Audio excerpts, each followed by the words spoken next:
with that cool.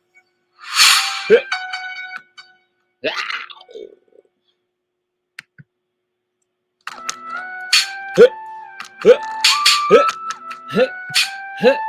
2022, feeling ourselves. We feeling ourselves. We feeling ourselves. We feeling ourselves. We feeling ourselves. What's going on, Conscious crew? Happy New Year's Eve! Oh, Happy New Year's Eve, y'all. What is going on? We made it 365 days, bitch. We made it through our second pandemic year. Are y'all okay? Do y'all realize that we are all miracle children? That we are all miracle babies, baby? Do y'all know that the death angel had to kill these hoes for 50,011 reasons already in the regular world, but then doubled down on the killing by introducing Miss Carisha 19, baby? So we had to goddamn stop, drop, and roll even more motherfucking meticulously, baby, aside from all the other dangers. Y'all know cancer, high blood, prostate cancer, titty cancer, romantic relationships to black men, you know, all these goddamn things that created fatality shit, bitch. We survived all the shit. Bitch, you should be proud of yourself. I don't give a fuck what condition your life is in at the moment, okay? The fact that, bitch, you even still have a condition to be in is a miracle in and of itself. Oh, girl. So shout out to 2021. Bro, I'm gonna give our old mini recap, and then we're gonna get into the minutiae of what we came here to talk about on this eve. I said, you know what? Let me go ahead and just sound my platform off with just one more piece of old nasty piece of live, honey, for the New Year's, bitch. Just one more old nasty piece of live for the New Year's. So if you are in the building, give me a nasty piece of thumbs up. This helps with algorithm.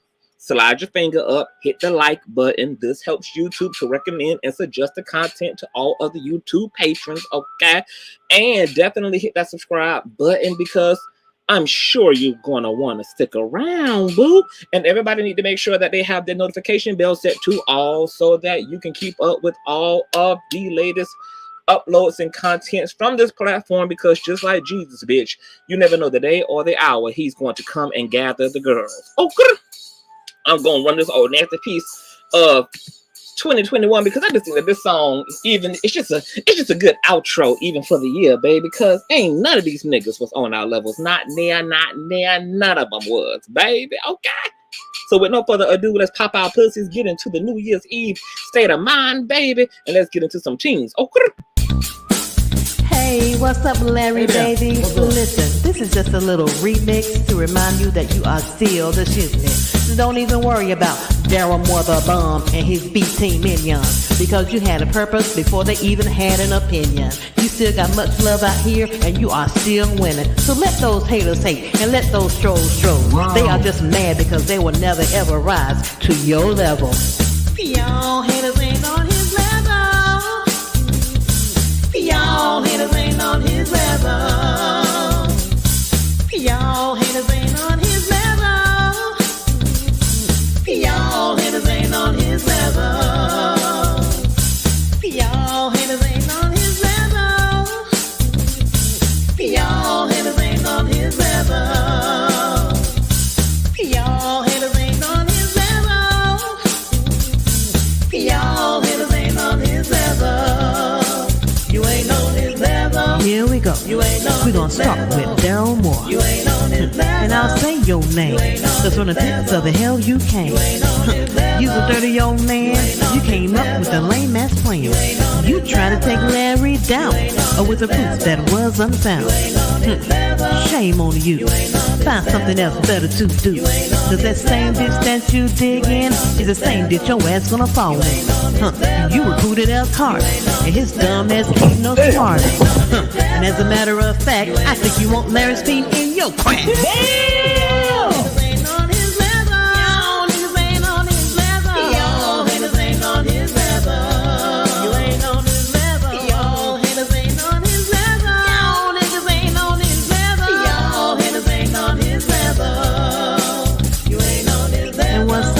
Marcellus, looking like Hannibal Burris.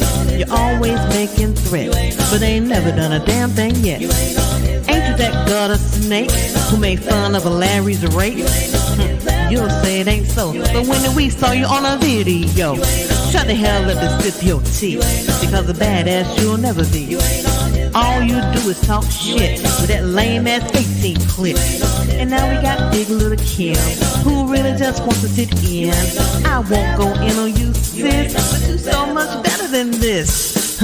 And Roxanne, Darryl don't want to be your man. He is just using you because he needs a thinking of you. Y'all haters ain't on his level.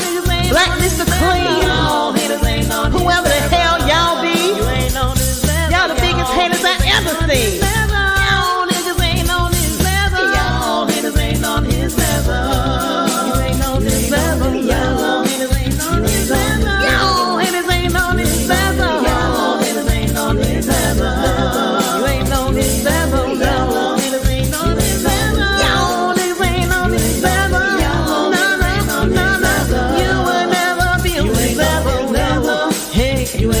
You tried it though. Gotta give you an A for effort, but you really got an E for epic failure. Now go cry in the car.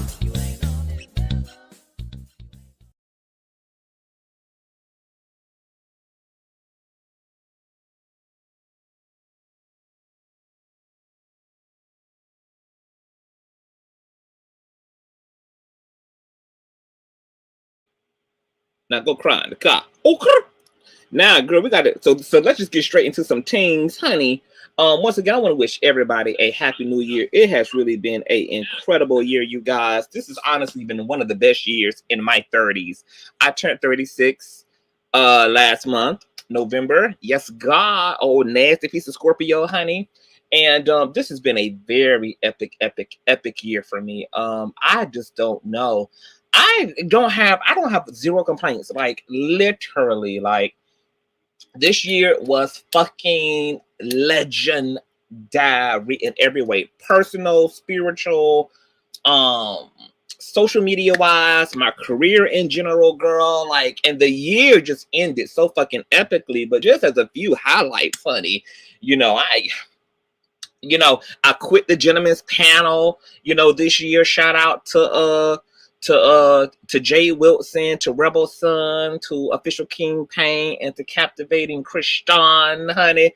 I had quit the panel, girl. There was a bit of an epic falling out, honey.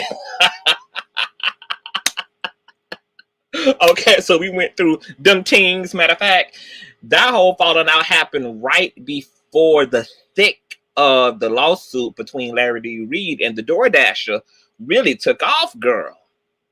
And when I left, girl, when Beyonce left, it just created an old nasty piece of collapse, baby. Because this Rebel girl, she was on her way out the door, baby. Cap was on his way out the door, baby. And King Payne was already chasing reality in LA, bitch. So Beyonce and the girls gathered up their old nasty piece of luggage, bitch, and hauled ass, honey, had to go on into the glory. But it was a great experience in terms of the actual panel. I loved being a part of it. I'm still very appreciative for being asked to be a part of it. It's no bad blood for me. Y'all know that I'm just going to confront and call the bullshit out, honey. And y'all know that I pick up my cross and carry it, honey. Y'all know that I don't be giving damn about no consequences, or whether that's a fallout or altercation, bitch. Y'all know I run into the goddamn tsunami, bitch. Run into the storm, bitch. Run into the earthquake, bitch. Run into the burning house, bitch. That's how Scorpios are made, bitch. We fearless. Y'all know how cats are. I believe that the first cat of creation had to have been created under a Scorpion zodiac, because bitch, cats, them hoes be going up against crocodiles, alligators, dinosaurs, T-Rexes, pterodactyls, bitch. A motherfucking cat, bitch, fears not nothing, hoe, and would dare death to come, honey. She even tries death 9 times at the least, bitch, okay? That is a Scorpio for your motherfucking ass, honey. That also might explain why, bitch. Okay, we just subjectified some death-defying ass people, girl. So, That was that. And then obviously like this lawsuit was fucking epic, of course. And it was just such a wonderful opportunity to really beef, but beef with a point, you know, because I'm not gonna beef if I can't shoot a bitch, beat a bitch ass, or there's like no tangible hands and feet putting on. I just can't do 50 million living videos with no nigga for no point. So this lawsuit was the perfect and strategic opportunity for me to get into kicking some motherfucking asshole. Okay, so it was epic to reclaim all my motherfucking time, bitch, just like Maxine Waters, and to be able to stand up for some solidarity and retribution and justice on behalf of my good friend slash pastor slash mentor, and will now be my 2022 boss, because he done fucked around and offered a nigga a PR position for him coming into next year, baby. So, I mean, talk about a gift that just keeps on giving. It's called love, baby. And when you just seek all the ways of the kingdom, baby, all other things shall be added unto you if you pursue the kingdom first. That's scripture. Now, amidst that, I also relocated, honey, and I now reside in an old nasty piece of a cultic part of fucking Alabama, bitch, and got on some acreage so I can bury bodies and things, and I can slaughter animals and worship them and give their ashes up to the moon and shit when I need to put an old nasty piece of curse on the bitch. Okay, you know, I don't like my neighbors being spooked and shit, bitch, so I had to get from up out of the cities, South Carolina, girl, and go move in an old nasty piece of rural part, baby, of the countryside and shit, bitch, where I could do my fuck shit in peace and privacy and things, honey. Okay, I'm gonna be the only witness living to testify to the fuck shit. So this year was absolutely amazing in any kind of a way. I have no complaints, bitch. I mean, this was just a golden year in every way. I mean, my personal life was popping, bitch. My nigga don't mind me having a nigga, and that nigga don't mind me having a nigga, and that nigga don't mind me having a nigga, bitch. So I'm in multiple committed monogamous relationships. Oh, and baby, I ain't mad, bitch. Okay, I am sipping from the fountain of heaven right now, bitch. Okay.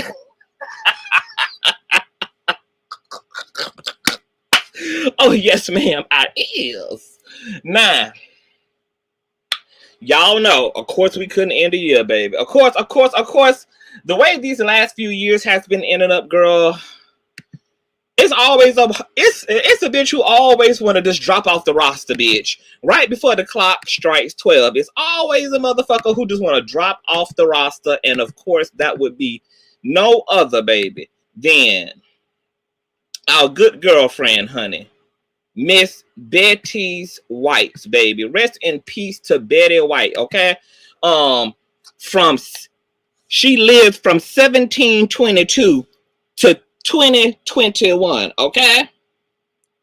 2.5 centuries old, baby, okay? That was a miss. This is a typo right here, baby. That's 1722 to 2021. Now, let's go ahead and talk about Miss Betty, baby. Okay, Miss Betty White, y'all know her from her infamous role as the Golden Girls and things, okay? Now, this is an article written up by Parade.com, and it reads that in a year of tough and emotional losses, 2021 decided to end on a big one. Betty White, a comedy legend, most prominently known for her role in the Golden Girls, passed on December 31st. Here's everything we know about what happened with Betty White's death. No official cause of death has been released at the time of this article's publication. White's death is estimated to have occurred the morning of New Year's Eve, according to TMZ. Given her advanced age, it may be possible she simply passed from natural causes. Earlier in 2021, Lifetime scrapped plans for a Betty White Christmas movie, largely due to her declining health. Betty White died in her home in Los Angeles. Ironically, Betty White has been making recent headlines even before her death. That was because she had been preparing to celebrate her 100th birthday. Okay, that's actually her 275th birthday, okay, on January 17th of 2022. Unfortunately, she passed just a few weeks before the big day at 99,000, okay? In fact, a movie has been created in honor of the big would-be centennial mark for White. Betty White, 100 years young, will feature White as well as star-studded cast including Ryan Reynolds, Tina Fey, Clint Eastwood, Morgan Freeman, Carol Burnett, and Jimmy Kimmel. The movie was planned to arrive in 900 select theaters on January the 17th. It's unknown as to whether the film will still be released or take on a different tone as more of a tribute after her death, okay? I don't believe Betty White had a husband. I don't think she had no children. Let me see. I'm reading through this, but that's the bulk of it, you guys. And so we want to just say rest in peace to Miss Betty. Now, I'm not mad at Miss Betty. I'm not sad for Miss Betty because eventually everyone has to allow life to snatch their motherfucking wig. And Miss Betty said and allowed and knew and decided that 2021 was going to be the year that she was going to allow the angel of eternity to snatch her motherfucking wig clean off her head, okay? Now, that day is going to come for us all. And the truth is, bitch, all life is of every soul's goal.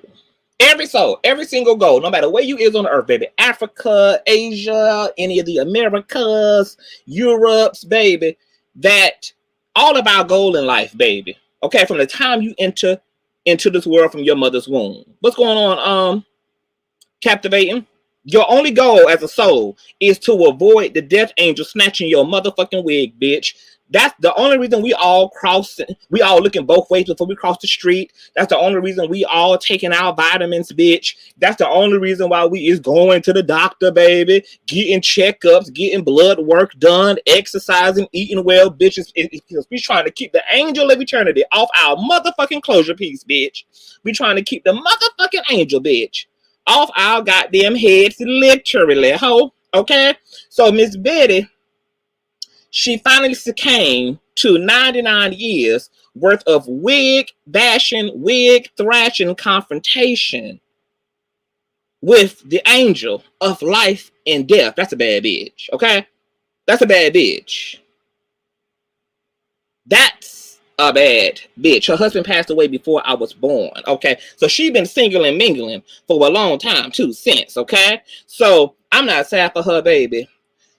I also think that Betty White, when you get to that certain age, girl, you get to see the future when you get to about 85, bitch. Your prosthetic eye just be blazing open. And Miss Betty White saw that the Omarion, Love Fizz, and the B2K variant and shit was in the air. And Miss Betty said, bitch, I'll be damn, ho. I will be the death of Betty White before I give it to Omarion, bitch. Before I allow all this goddamn Satan's fart and shit all up in the air, bitch, to be the end of my legacy, bitch. Betty is gonna end Betty, bitch. Okay? Period, bitch. That's what it means to die of natural causes, bitch. Is that I put the goddamn period on the end of the sentence, baby. Ain't no motherfucking Omicron. Ain't no goddamn Ras B variant, bitch, about to take me out, bitch. I push the end alive button. So, we just want to shout out, girl, to Betty White, honey. I think she was the last remaining golden girl. She finally got her wig. You know, she got her wings, girl. You know, the angel finally snatched her wig, girl. So now she up there, bald-headed and all, with the rest of everybody else who entered into heaven, girl. You know, I personally think that everybody in heaven is bald-headed and in white robes, and they bald-headed because the bald-headedness, you know, it's the result of the angel of life and death snatching their motherfucking toupee and shit, bitch. So it's a bunch of bald-headed, beautiful, high cheekbone folk up in the heavens and things who got their motherfucking wigs completely snatched eternally, baby. And it's okay, girl. Just make sure that your wig is well done, bitch, when the angel come for you. Okay. So rest in peace to Miss Betty White's, baby. She will be missed, honey. Oh, let me just, before we move on, get into the minutia, baby. Miss Betty White also was giving away some keys to eternity, girl. She said, if you want to live a long life, girl, don't trust none of these hoes. Stay away from men. and always find the good in every situation. Okay? And you will endure God's promises to 75 years plus. If you can just stay away from these motherfucking hoes, only have sex with these niggas, but never fall in love with them. Okay? And be happy. Okay? All things that I'm officially practicing in my life. And I feel real well, bitch. Real well. Real well. Real blessed, girl. So those are the secrets of life taken from a bitch who lived almost 100 years of fuck shit on the earth, bitch. Okay? If y'all don't take nobody's wisdom, girl, because see, some of y'all didn't get a chance to know Jesus, Luke, Duke, and Paulina them, but you damn sure got a chance to see Miss Betty White endure, baby, to the end. So if you don't take nobody else's wisdom to heart, baby, you let it be Mrs. White, baby. She ate, she came to conquer, baby, and she has concluded. And that's just on period. Now, let's move along, girl. Okay? So y'all been hitting me up the street committee and things, baby. Just speaking of resting in peace, bitch. Okay? Now, no, this is not Al-Qaeda on the screen, girl. This is not Bin Laden, girl. No, America is not under nuclear domestic terroristic threats, girl. This is just an angry ass DoorDasher, girl. That's all that is, baby. Okay, let me calm your nerves, baby. America is not under attack, bitch. This is just a disgruntled DoorDasher, okay?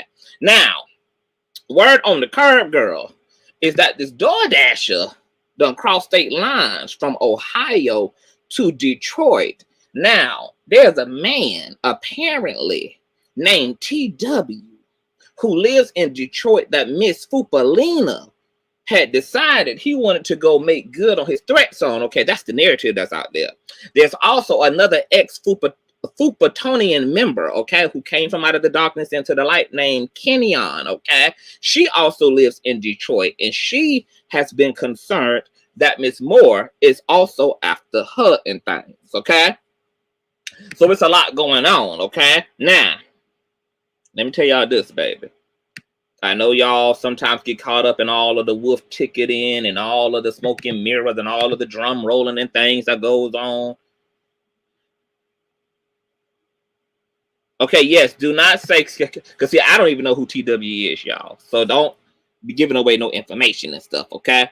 Okay, hey, Miss Kenyon, okay? So this is Kenyon. Oh, hold on, is Kenyon a guy? Are you a guy or a girl, Kenyon? I don't know why I was thinking you was a woman. Are you male or female? Or do you identify as non-binary? Which one is it? Because I don't know why I thought you was a female. I'm a man. Oh my goodness, Kenyon. My God. Okay, gotcha. Well, you know, we supposed to be having a conversation. So you know, I've been swamped and everything. So we will be having that conversation. Now, I just want to say to everybody living in Detroit who think that Miss Moore is coming after them, I just want y'all to be mindful of this, honey, okay? Miss Moore did not cross state lines to kick nobody's ass, especially a man's. So TW nor Kenyon has anything to worry about.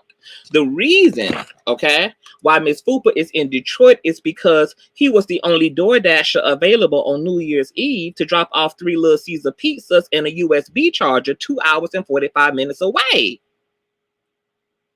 Y'all know these delivery services now cross state lines. You can catch an Uber to another state now. Like you can go from Charlotte to Atlanta, from Atlanta to Greenville, from Greenville to Mobile, Alabama and shit. See, if y'all would have made that whole turn his camera on to the passenger seat, you would have seen the Dasher's carrier bag that conceals the items he's shopping off. See, that bitch ain't got the balls to actually cross state lines on no pull-up shit. Pulling up not only involves crossing state lines, but directly contacting the person who's the target of the pull-up, okay? And letting it be known, baby, where your longitude and latitude is so that they can pull up and put the chainsaw to the back of the front of your motherfucking neck. Okay? See, pulling up ain't being in the city, but nowhere in the neighborhood. And there's no reason for Miss Moore not to be at anyone's front door, since he's the king doxer out here on these streets and always claims to have everybody's address. So he should be able to ring the doorbell, because the next ring that bitch will hear in his motherfucking ears will be his brain blown halfway out the side of his motherfucking head for trespassing on private property he wasn't invited to. And because Miss Moore know that he won't live to testify about it, he play these hunger games like he's scaring folk by acting like he close by. Cletus, Rufus, everyone involved can handle themselves very well. And they are willing to go straight to jail without collecting $200 just for you. So we know you ain't about that motherfucking life ever until you are on set for your final scene, which is the front goddamn porch. Action! Also, since Fupa is now supervised by the feds due to the gag order / restraining order Larry Reid Live has against him, you all can contact the Ohio courts about Fupa's manic terroristic behavior, even though he ain't gonna do shit. But intimidating witnesses and harassment are also punishable under the law. And since he now already has a record for being a obsessive, long titty, stalking fanboy of random people online, it will be nothing for you all to get the courts to move on y'all's behalf, since his behavior is and has already been documented thanks to Larry Reid. So if y'all need further details and information, baby, just email me at Consciouztv.com, okay? I will be returning all of those emails, okay? Now, let's pull up to Exhibit B, baby, okay? Because we got to get into some things, baby. Now, shout out to Knockout Media, our private investigator and captain of the street committee, because he posted this here post from Fupa Morlena's channel requesting $5 for a film project he's been trying to get off the ground since he's been a aborted fetus in the Planned Parenthood throwaway room. Now, it ain't nothing but 7.5 supporters left over there. So I don't know how far $5 is going to get this bitch, unless it's just gas money to get him to his childhood home that he was raised in, which is also known as the downtown Euclid trash bin. Now, why would the 7 people left donate 5 of their dollars when the 6 of the dollars they contributed to the legal fund on his behalf went towards titty compression shirts for them double E's he been bouncing around with? See, this bitch man boobs longer than pasta, and he around here worried about a damn film fund. Ho, you ain't. Or aren't you? Shit, bitch, ain't you a goddamn DoorDasher, a paralegal, a nurse aide, a ordained minister, vice president, and got 3 grown-ass nigglets living in that goddamn garage with you? And you asking for $5 help? Ain't you sat in front of your U-Haul self-storage unit that you living out of and showed all them cars in the front yard and claimed that you all is living real big time, honey, just big ballin'? Y'all ain't walking, but it damn sure look like y'all renting and carjacking, okay? So if y'all ain't working hard enough to fund a basic ass straight to thumb drive ass movie that's of one damn scene that lapses for 57 minutes of you showing how cankles and loose skin fucked up all 60 years of your life, then I don't know what you're really working for. Because why would anyone need to donate to the Invisible Man Fund when they already got a front row goddamn seat every time they click enter on your social media accounts of the Invisible Man movie? See, between private to subscribe accounts, no views, a gag order, what the fuck do you think that equates to, Miss Moore? Let me tell you, sir. Invisible, bitch. Okay? So it needs to, in fact, be titled the Going Straight to Jail Man, the In Contempt of Court Man, the I Done Fucked Up Big Time Man, the Do You See Me Now? No, man. How about you donate your time to 2022 to being a man instead of a pussy ass begging hoe with several jobs but still can't keep the hot water on? Okay? That's what I want to see you contribute. to 2020 new. Can you donate that, Miss Moore? Now, moving along. Girl, let's get into these text messages. Now, this is the shit I was supposed to get into when I had went live the other night. But Mookie had came up here and had gave us an exclusive interview. So if you have not checked that out, almost 7,000 of y'all have already. Make sure that you give that a click in the view, baby, because Mookie spilled all the goddamn tea. And y'all make sure to subscribe over to Mookie platform. I posted it in my community page, okay? Mookie is only, what, 12, 13 subscribers from his 1K, from his monetization.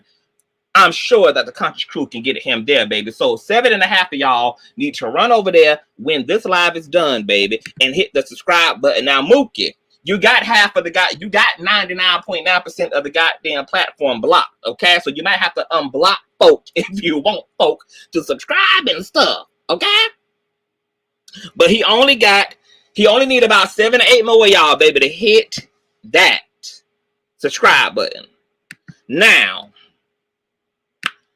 these messages were also leaked by Mookie, baby, who been spilling all of the tea, baby. Been spilling all the tea over the past 3 days. Now, these text messages, y'all, are very interesting to me. And there is something real fucking deep in these text messages. I'm going to see if y'all clocked it, because y'all know I got my master's degree in no theology, baby. So I be catching the shit that nobody else is fucking catching. Now, if y'all been in the Patreon, y'all already done seen these text messages laid the fuck out. I tried to arrange them in what I think is the actual chronological order of these messages, baby, but it's something real deep in these messages, baby, and we're gonna get into them. But before I do, y'all know the second man in command is kind of the star of these text messages, honey.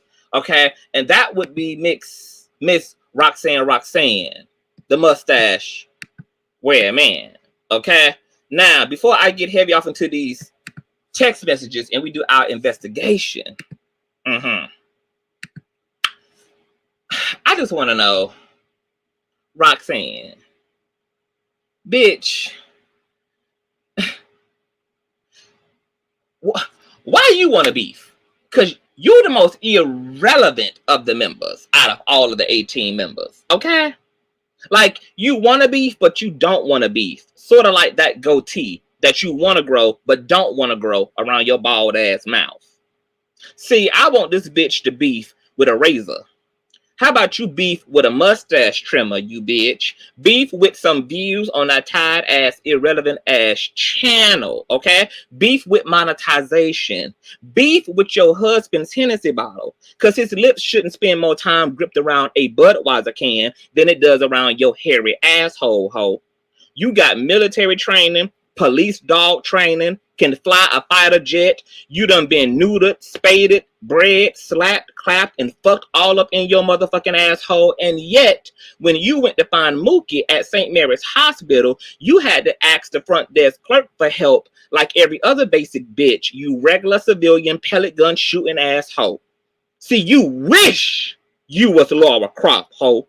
You wish you was G.I. Jane, bitch. You wish you was Tomb Raider, ho.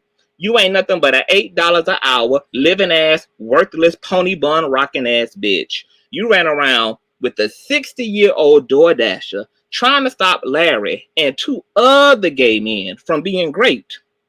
But the only thing you ever been able to stop, bitch, is traffic. You crossing guard asshole. How the fuck you call being a crosswalk attendant a retired police officer? So I guess you thought 47 years of doing road patrol for litter is you being a retired state patrolman, huh, bitch? This bitch mad because her ovaries produce testosterone instead of estrogen, and she mad at me, y'all. She mad because her mammy gave her a pussy and her daddy gave her a ball sack to match. Don't be mad at me, bitch, because your pussy got hoop earrings attached to them. You man masculine, wide back, strong shoulder, chiseled jawbone in the face ass bitch. Every time you put my name in your dick sucker, your fix-a-dent glue gun denture wearing ass is going to be dragged, okay? You and them goddamn oversized areolas are going to be dragged.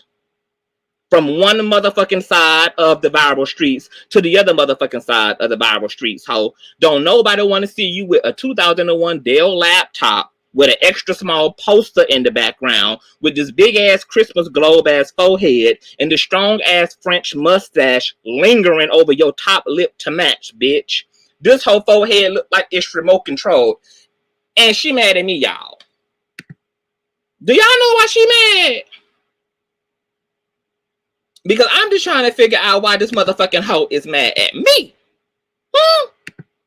Can anybody tell me why she mad? Why? Why is they be so mean?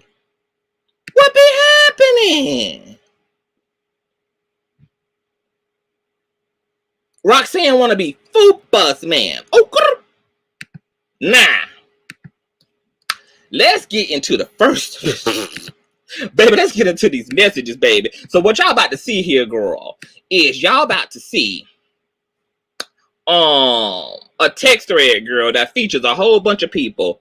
But the person y'all probably gonna recognize the most is Roxanne, the mustache, big beard wearing man, okay? Now, it starts off, okay, with exactly Tanika. And then somebody else says, damn, Miko, shaking my head. Roxanne says, okay, damn, so Darryl's big mouth spilled the tea, and now this bitch is telling her own story. Too late, Darryl. Now the goons raised her. Roxanne says, bitch, please, okay?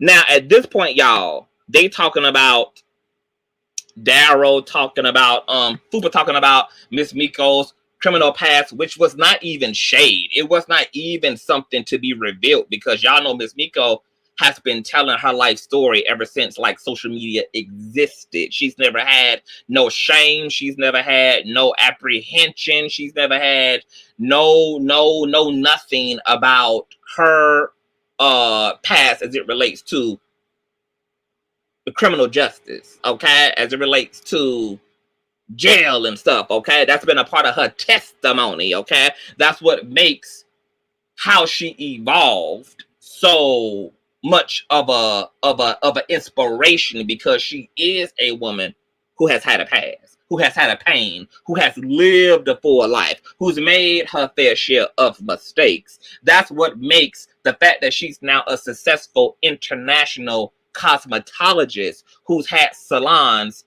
everywhere from Chicago to Shanghai, bitch, amazing, because she has a past. So when Fupa thought he was hurting her by slinging her past up there, all it did was give Miss Miko an opportunity to share her motherfucking testimony, something she had already been doing on Facebook and on YouTube for years, okay? So now Roxanne, girl, that testosterone kicking up in her ass, bitch. She, bitch, please, and got an exclamation point. Bitch, ain't even no reason to be angry yet, girl. You with your tribe members.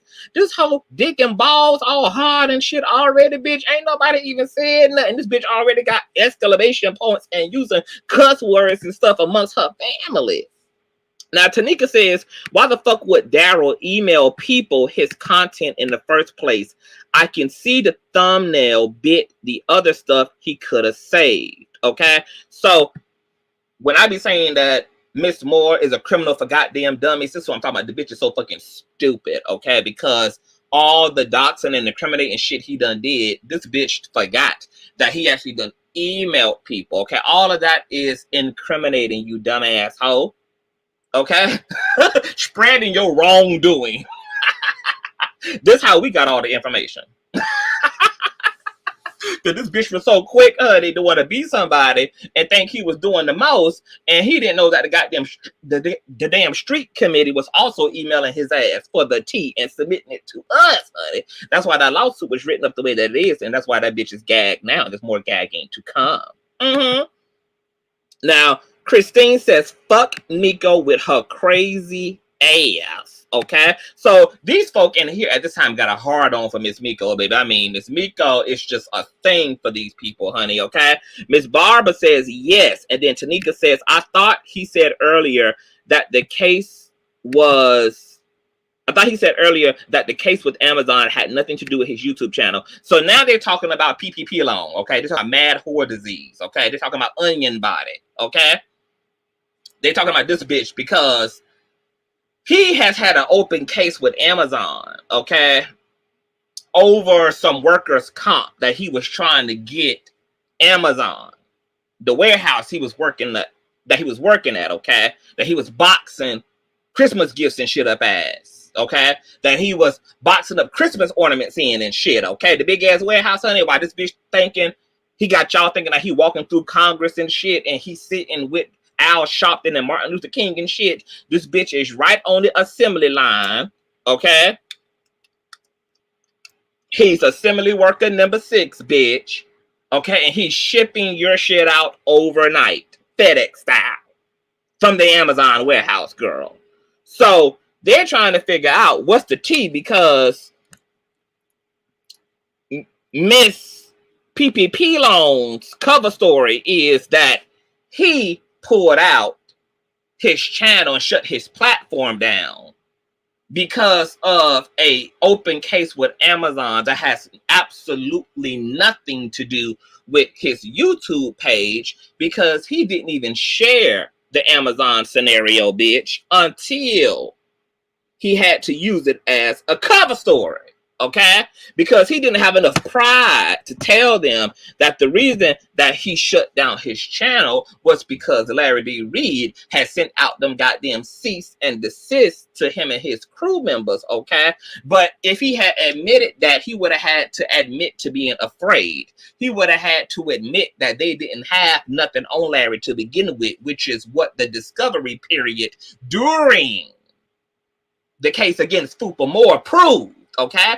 And that was according to Larry's own attorneys in his memorandum, and that was also proven by Fupa's own attorney in his memorandum that he submitted to the courts when he was trying to quit Fupa as a goddamn client, because his client did not have no motherfucking tea. He did not have no motherfucking defense. He did not have nothing to stand on. So the lawyer, Fupa's attorney, said, bitch, keep my people, but let me go. Okay?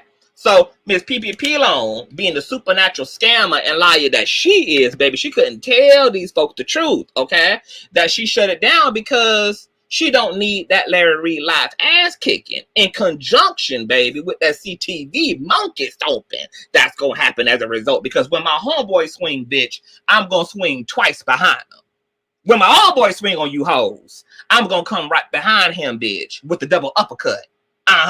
So she been telling the girls, telling Fupa Nation that she shut down a channel that had nothing to do with her case. She wasn't using her channel to speak about her Amazon case. She wasn't using her YouTube channel to speak about her workers' comp due to a fender bender, okay? They had nothing to do with nothing, girl. There ain't no history in anywhere in the Americas of somebody needing to shut down their YouTube channel because they have an open case about workers' comp as it relates to a motherfucking YouTube channel, girl. Unless what you're saying on the platform is in violation of what you are arguing on behalf of regarding the case. So the Fupatonians in the text messages, girl, they already know that it was bullshit, girl. So they already know that, baby. It's something real doo-doo brown in the coffee. It's something real doo-doo brown in the milk, okay? So Tanika is saying, I thought that this bitch said earlier that the case with Amazon had nothing to do with his YouTube channel. Then Simone says, let him keep talking and dig a deeper hole for himself. So Simone, baby, members of the Fupa Nation, they want to see each other get got. They want to see each other exposed, bitch. They want to see each other walk off a cliff. So, Conscious Crew, y'all remember how y'all always be on the plant? Y'all always be like, PPP Loan is just, he's the puppeteer, and he's walking Fupa off the ledge. And why are they aiding and abetting in Fupa's demise and self-destruction? Well, That's not only a spirit that PPP Loan and Shittling Chandler and Roxanne the mustache wearing man has for Fupa. That is a spirit and an attitude, the self-sabotaging, we all hate each other.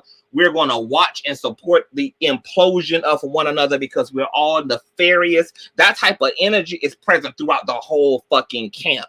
These people don't like each other. They don't fucking love each other. They see each other just snowballing, girl, into death and destruction and be right there for the show like we do. Just like we do. Right, Blessed, booked and busy. Didn't shut your Facebook or Twitter or buy me a coffee. Got everything else up, even a Facebook page, a private Facebook page, baby, but had to take the YouTube channel down. When ironically, the YouTube channel is the channel that has some of the after shows and commentary about Larry D. Reid on it. Very fascinating, baby. So Simone says, let that onion body, bad body, robotus body, built bitch keep talking and dig a goddamn deeper hole for himself. So Tanika says, didn't he say that, y'all, or did I misunderstood? No, bitch, you ain't misunderstood. You know what you heard. But see, the reason why these hoes get so confused, honey, just like y'all remember it was like a month ago, girl. I had posted a comment in Fupa's I had screenshotted a comment in Fupa's comment section, and somebody was like, one of the Fupatonians girls, she was treading real light, bitch. And she was like, I had pulled up the pacer, and it seems as though your lawyer trying to pull out of the case. Is that the case, but I'm just asking. I don't mean no harm. I think that's what I had read. I think that's what I had seen and stuff over. And I was like, bitch, you telling me that you a grown-ass woman with two grown-ass titties, and you saw the black and white for yourself, and you still came back to Fupa and asked him if what you read and comprehended for yourself straight out of the court system is on par or not. And then I realized that these hoes have endured narcissistic abuse, that the head narcissist known as Fupa Moore done damaged and berated and deflected and gaslit and beat down on his people so bad that they can't even discern facts from fiction. They can't even discern reality from narratives and their imaginations no more. That even when it comes down and writing from the Lord, girl, they still question themselves. And so now we see that every bitch over there done been bamboozled and hoodwinked and beat outside the back of their motherfucking head and shit. Bitch, they don't know which way to go, honey. They think they be hearing this, but don't be hearing this. They think they heard this. They think they thought that, but they really don't know, girl. They all tangled up inside themselves. They don't trust themselves. They don't trust their own cerebral cortex, girl. They don't trust their own frontal lobe, bitch, okay? And this all is a part of being dominated. If you ever want to witness somebody who has experienced domination, they've been dominated, one of the telltale signs and symptoms of domination is a person doesn't trust themselves anymore. They don't trust what they see or hear or think for themselves anymore. Their own critical thinking and self-analyzing ability has been completely compromised by the narcissistic abuse and brainwashing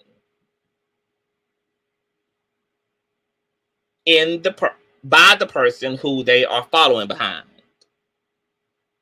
Oh yes, baby. Yes, Christ, love, and happiness. Okay. So it goes on, girl.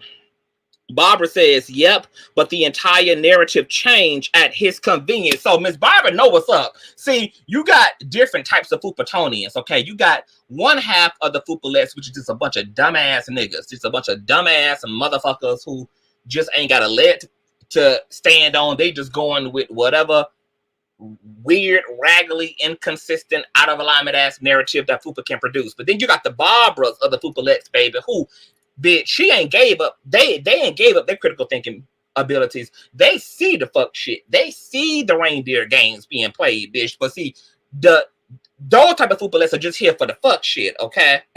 They just here for the death and carnage of it all. They're just here for the shit show of it all. Even if it means watching the person who they call themselves supporting come to total collapse and destruction, okay? So you got one half of the Fupalets who literally are genuinely just dumb as hell and out of touch. And then you got the other half of the Fupalets who are very aware, but they don't give a damn. They know that PPP loan is a scammer and a goddamn liar. They know that Miss Moore is a goddamn fraud and a goddamn clout chaser. But it's just but it's entertaining to watch this dumbass dilapidated bitch just do all the fuck shit he do and get his ass ate up by Larry D. Reid and Consciouztv. They be here for it, honey, okay? So then it goes on. Roxanne, the mustache-wearing man, comes back into play and says, sure did, okay? Sure did. Now, she's supporting Barbara and talking about PPP loan.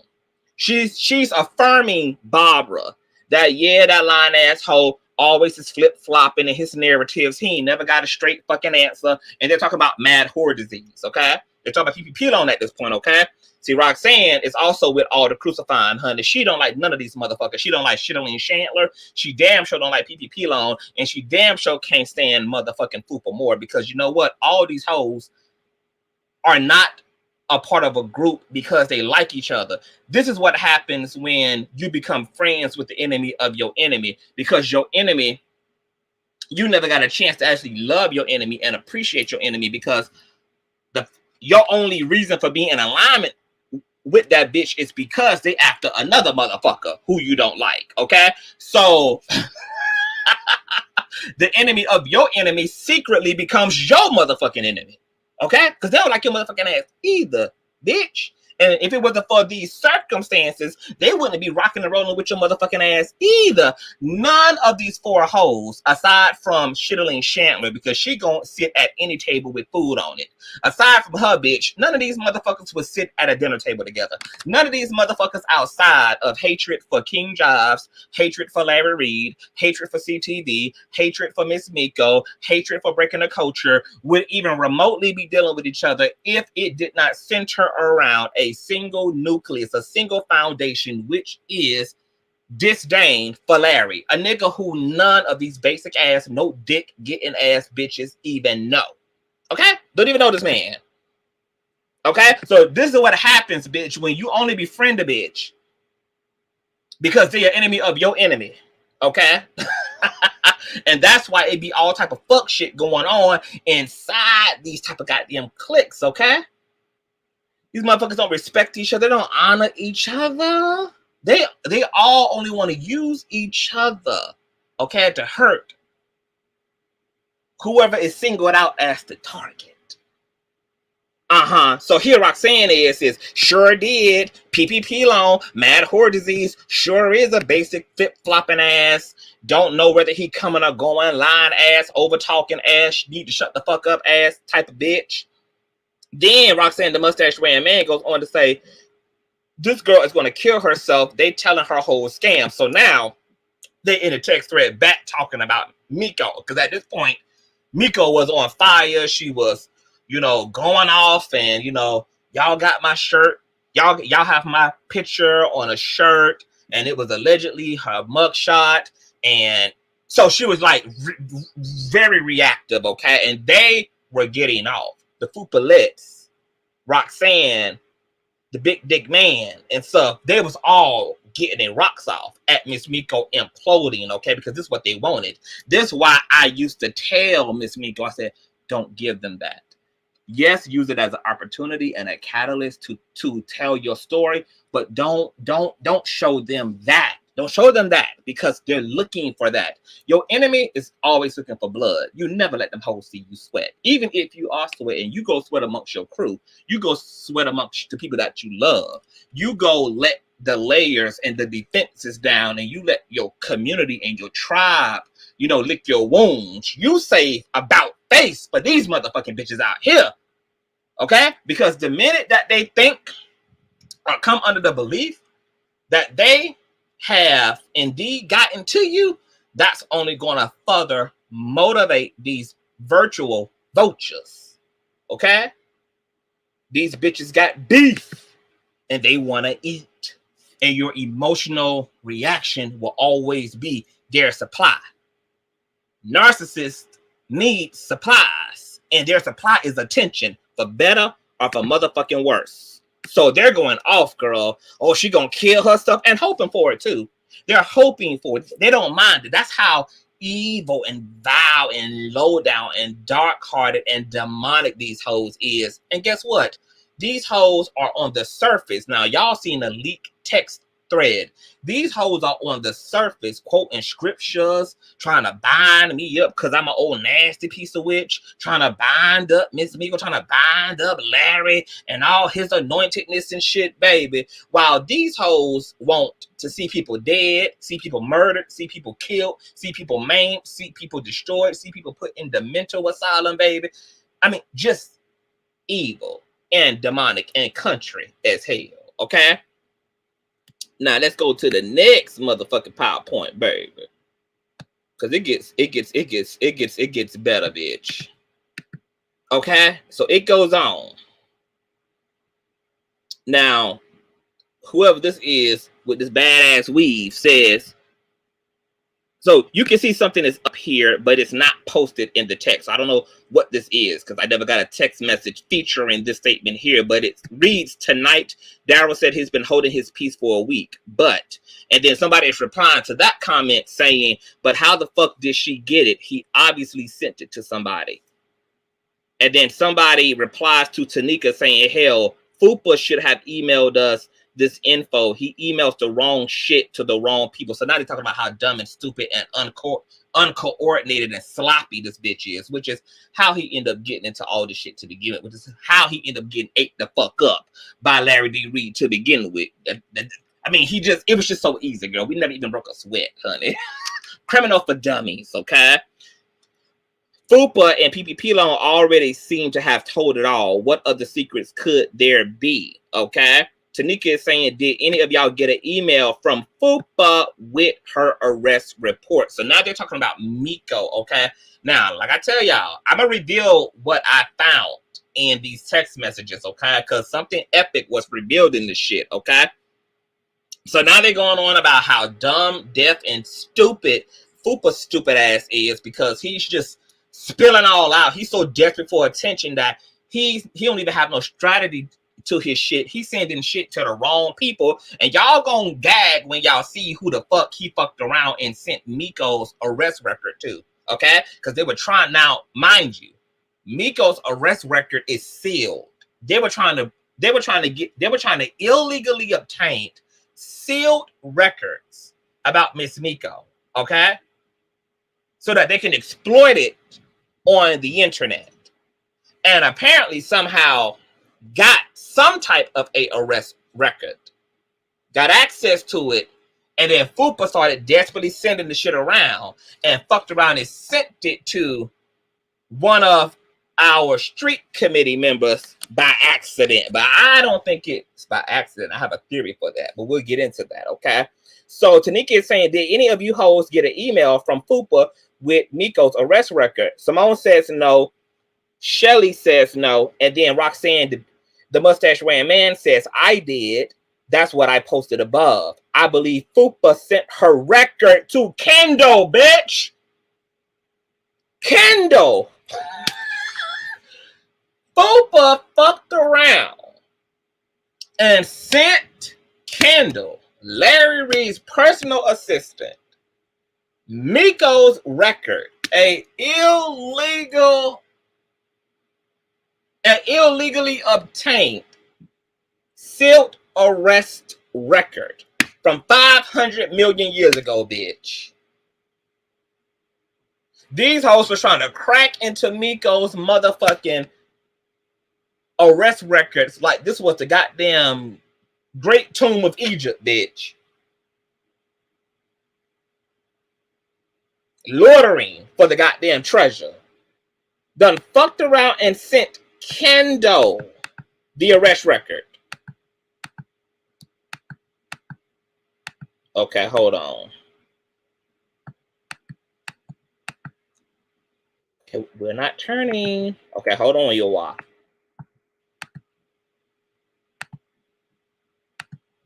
Okay, yeah. Now we back. Okay. Let's keep going. Let's keep going. Let's keep going, girl. So Roxanne is saying, I did, and that's what I posted above. I believe that Fupa sent her record to Kendall. And then she goes on to say, he said he didn't, but he sent it to me and Tanika, so he probably sent it to everyone. Now, at this time, remember, Fupa always said, if y'all want it, if y'all want whatever, I'll email it to you. Just email me, just email me, just email it, just email it. So the bitch was just spewing, okay? The spewing, sending shit everywhere and to everybody. Now, I want to make a point here, okay? I don't think that Fupa accidentally sent Kendall the record, because even though Fupa is stupid enough to be this sloppy, he is dumb enough to do something like that. But I think he intentionally sent Kendall Miko's arrest record because Fupa wanted to taint Miko's reputation to all of us.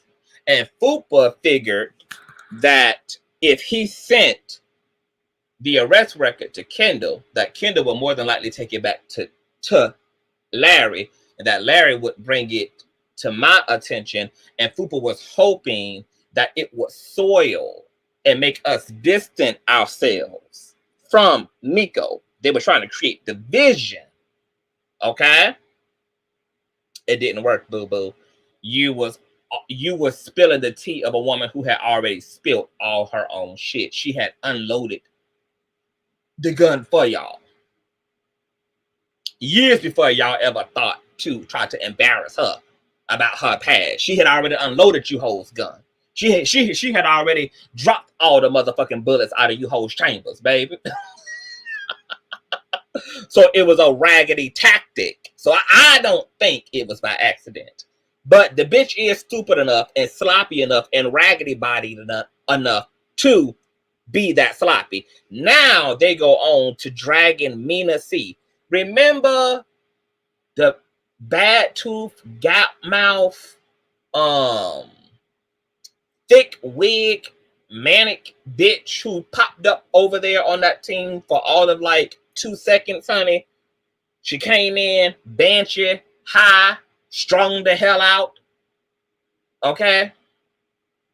Pussy meat bouncing all around.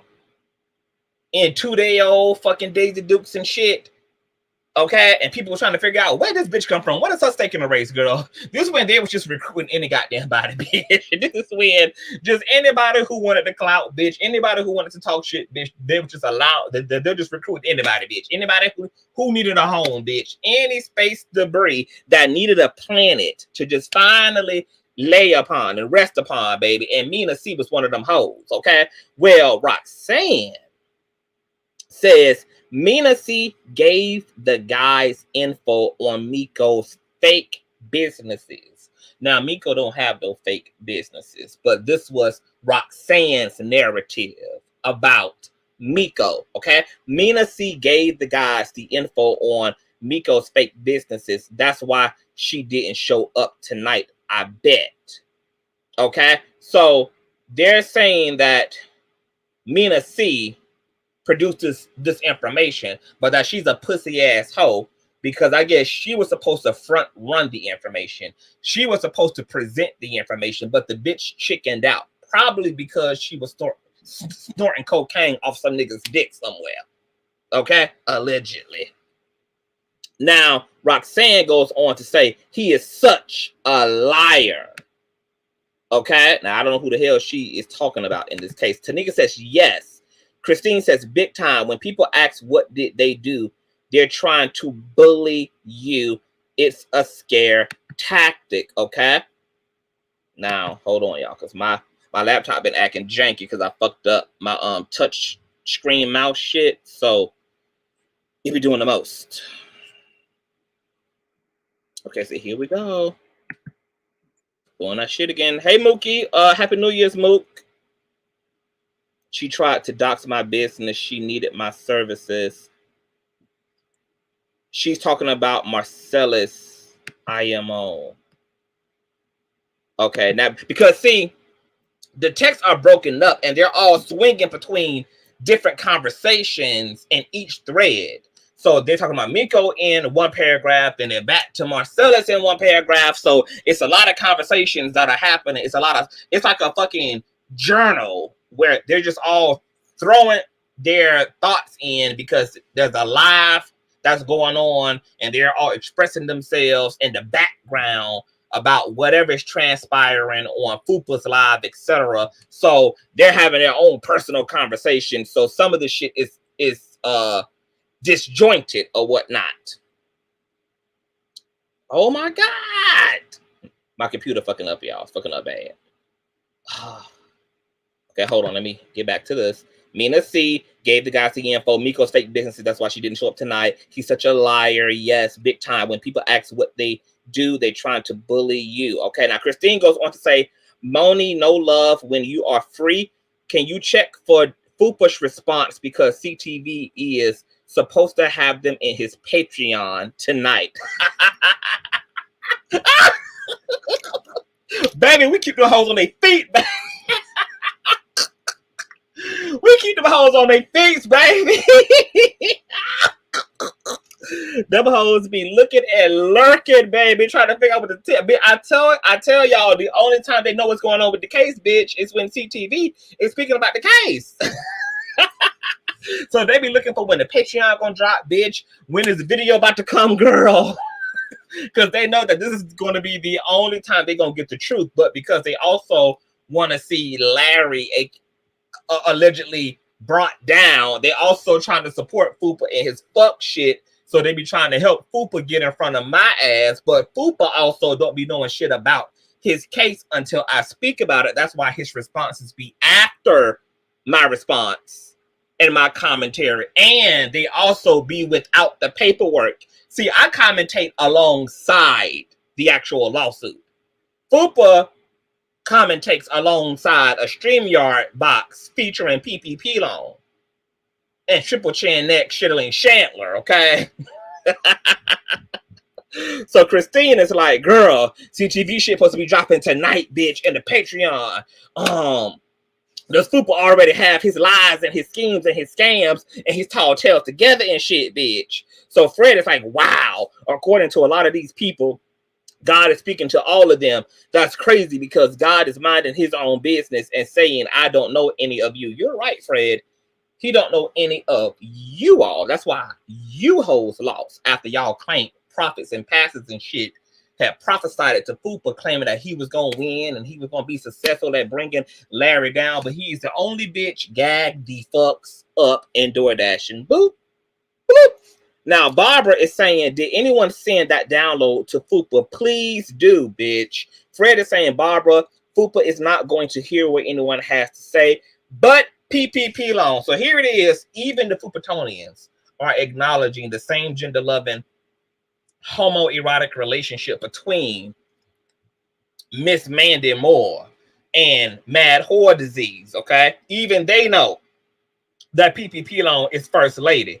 When Knockout Media tried to get up on the platform the other night, I think he said when he was over here the other night, or he was somewhere, and he said that he tried to go up there to talk to them, but Roxanne, the mustache wearing man, had like came up on the link and was like, shut it down. We're not doing this. That was Roxanne being pressed because, see, Roxanne was the one who wanted Fupa to be her man.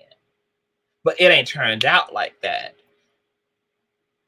PPP loan, Miss Macmillan sauce dripped a little bit harder than Roxanne, the mustache wearing man.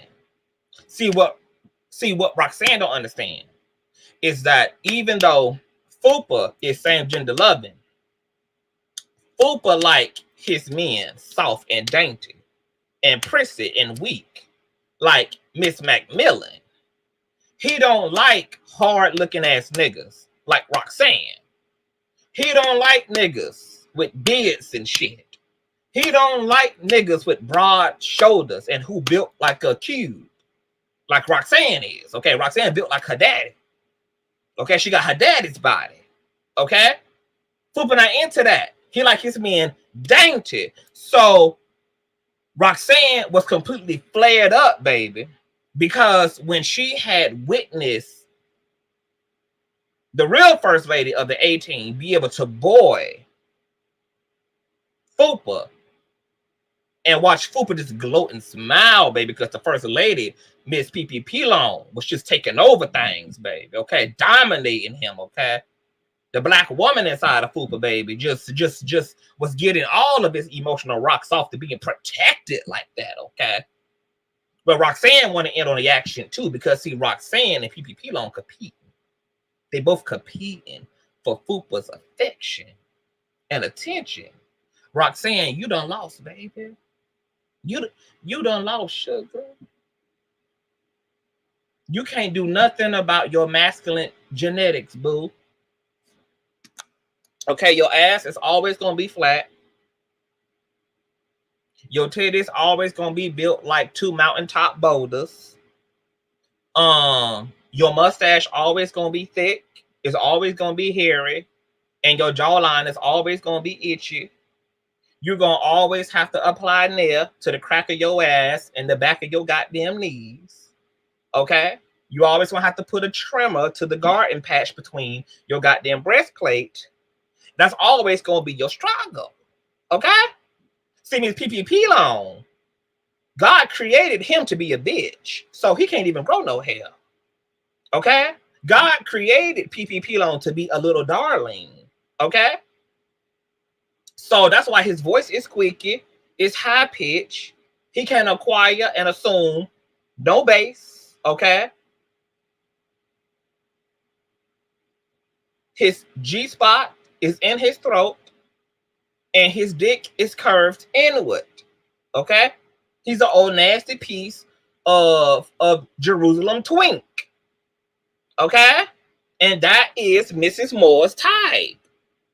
So you got to stop competing with Miss PPP Long, baby. Okay?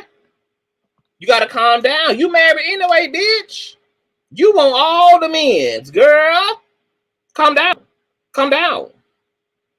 Okay? PPP Long sauce just drips a little hotter than yours. And you got to accept that. Okay? So they in this text right here, girl. And Fred is like, wow. Talking about God and all this shit. And he's talking about how Fupa not going to listen to nobody but the first lady. Okay? That's PPP Long Matt Millen. Then Pamela says, these women can cry at the drop of a hat, baby. Hold on, y'all. Hold on for 1 second. Hold on for 1 second.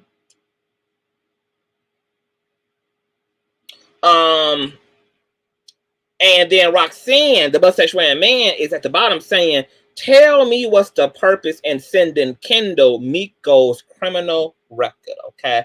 So these hoes, literally, y'all remember when Jesus said that a demonic kingdom can't stand? Because a demonic kingdom is ignorant as hell, okay? That they can be successful in nothing. That's why love and divinity always win, honey. Because a hellish kingdom implodes on itself, because a hellish and demonic kingdom is ran on thievery and bribery. It's non-virtuous. So it has no choice but to form weapons that can never be anointed enough to prosper. Okay? Everything will always keep imploding, as it has been for this group, honey. Consistent implosion. But we already know why Fupa sent the email, because now Roxanne is confirming that Mrs. Moore emailed Kendall Miko's arrest record. But I told y'all, Fupa thought, see, Fupa think our group is just as weak as his. He think that we are turning each other in the drop of a dime. He don't know that this group over here, girl, you know, we've had our share of issues that we've had to work through because of all of the fuck shit that happened over the past 2 years. But everybody over here is really grown. Everybody over here really knows what they stand for. And everybody over here is about justice. And even breaking the culture is about redemption. Okay? So no matter what conversations you see happen over here and how passionate they get, the reason why we can always work it out is because we are a people at the end of the day who are clear within ourselves. Okay, so he thought that by sending that record that it was going to turn us off and that we were going to distance ourselves from Miko and all of that shit. No, bitch. Okay. We up on all of the games of hell. Okay, so Roxanne the Man goes on to say, no, Christine says, well, he told the people to email him and to ask whatever they want. What a dumbass. He never knows who's watching. So now Christina going off, baby, calling people all type of stupid, all type of tards, all type of indignance. He suffers from low IQ, bitch. They all know that their leader is stupid, but Fupa is a vessel for the chaos, okay? So really, even though Fupa is the mascot, it's really the Fupatonians who are the real narcissists. They are the real wrongdoers and evildoers, okay? They use Fupa because they know Fupa is desperate for attention, desperate for clout, and that he has the same gender attraction to Larry D. Reid, okay? So they just exploit all of that and play off of all of that. Because what they all do have in common is a disdain for Larry and anybody associated with him. Okay? Now, Fupa don't like Larry either. So that's why I say there ain't no victims in this thing. All these hoes use each other. Fupa using them to the same extent that they're using him. Okay? He uses them to reinforce his bad behavior. He uses them rooting him on to reinforce his bullshit. They're all users. They all using each other, baby. There ain't no victims in this thing. Don't ever make no, don't get in them comment section talking about this one being used and they all being used. And they all evil and fucked up and ugly and out of shape and miserable as fuck and ain't going nowhere in life, okay? They all look like what they been through, which is complete and utter goddamn hell, okay? Completely beat on and beat up by life. Ain't no victims, okay? These are just a gang of fucking narcissists, girl. So it's fair game, honey. Fair game. However they do each other, it's fair game, okay? Now, Roxanne the mustache wearing man says, until this beef is over, I won't be on Friday night. So Roxanne says, bitch, fuck you, fuck y'all, fuck them. I'm retracting my motherfucking support. I'm not going through this shit. Fupa making a goddamn fool out of us. This bitch done. We thought we had a good thing going, but he done fucked up all the goddamn church's money. Now Larry and CTV is whipping our motherfucking asses, and I ain't going down in this type of embarrassment, bitch. So when y'all saw that Roxanne had kind of tiptoed, she had scooted to the left, honey.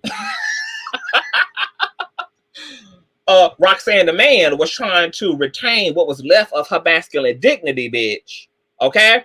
When y'all was wondering why Roxanne got real quiet, girl. She don't be up there like she used to, baby. She'll come through every now and again in the chat and stuff, baby. She had done moonwalked her motherfucking ass. Well, here it is. Now you know why, bitch. Now you know why, honey. Because the beef, bitch, they were on the losing end of, baby. Okay? It was all falling apart, baby. The case is public. They can't conceal shit now. The actual case proves that they didn't never have shit on Larry. No substance to the allegations. No substance to anything they ever said, bitch.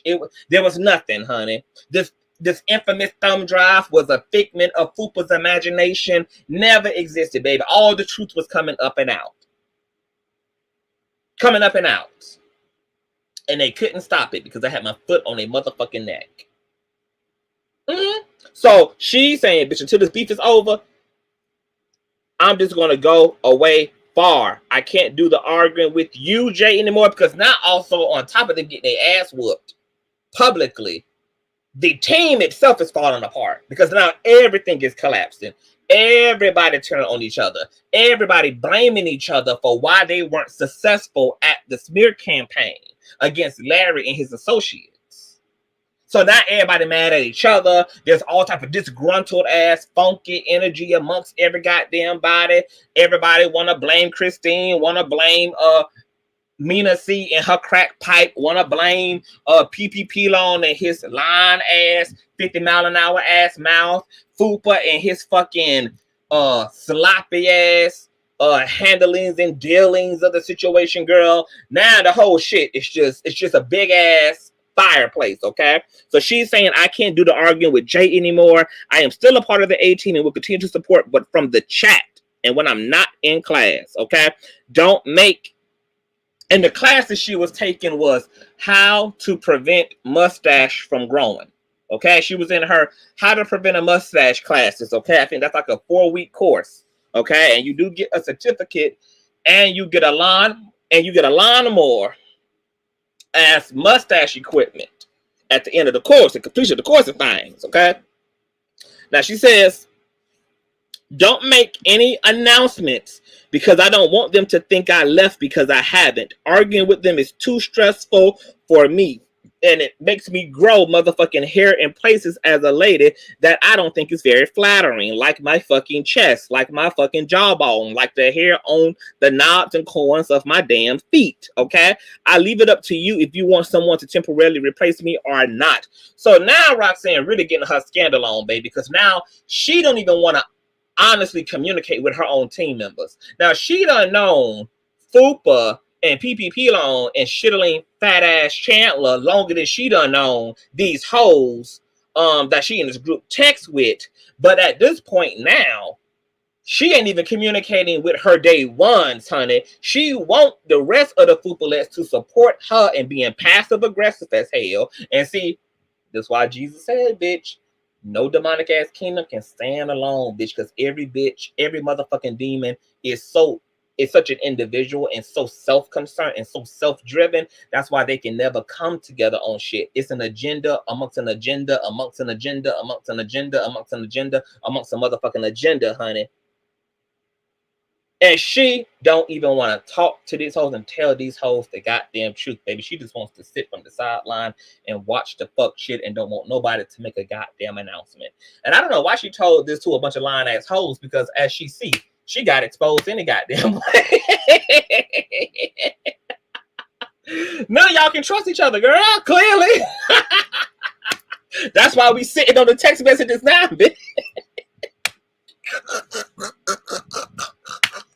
Ow, bitch, I'm screaming. Okay, so Christine goes on to say, Jives, Miko, CTV are the low lives on YouTube and have the nerve to talk shit about the little bite.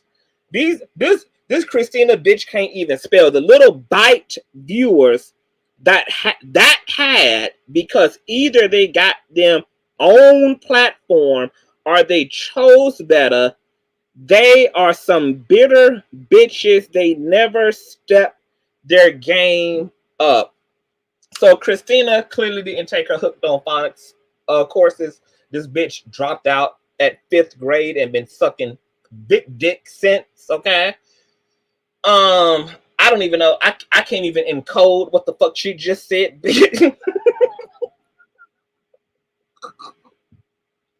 It was 2 different parts of the Bible colliding together, bitch. I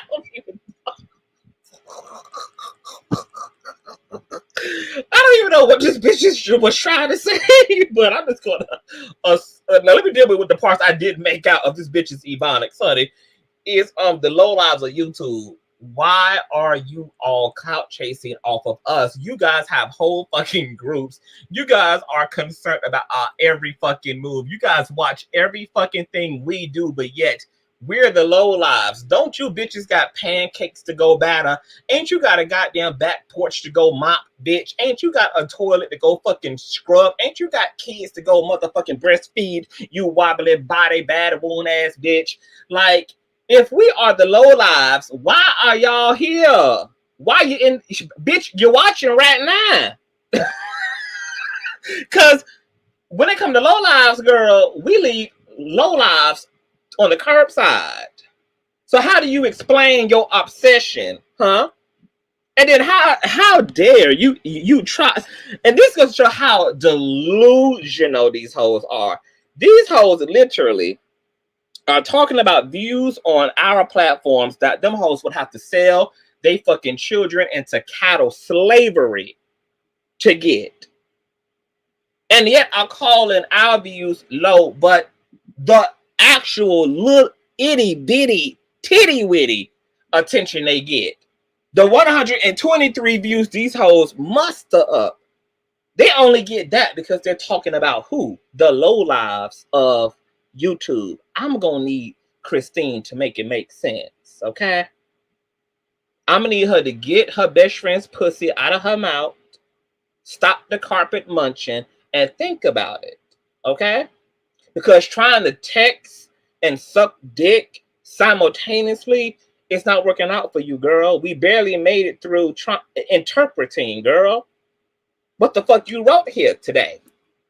How are the clout chasers have the audacity, bitch, to be upset at the clout?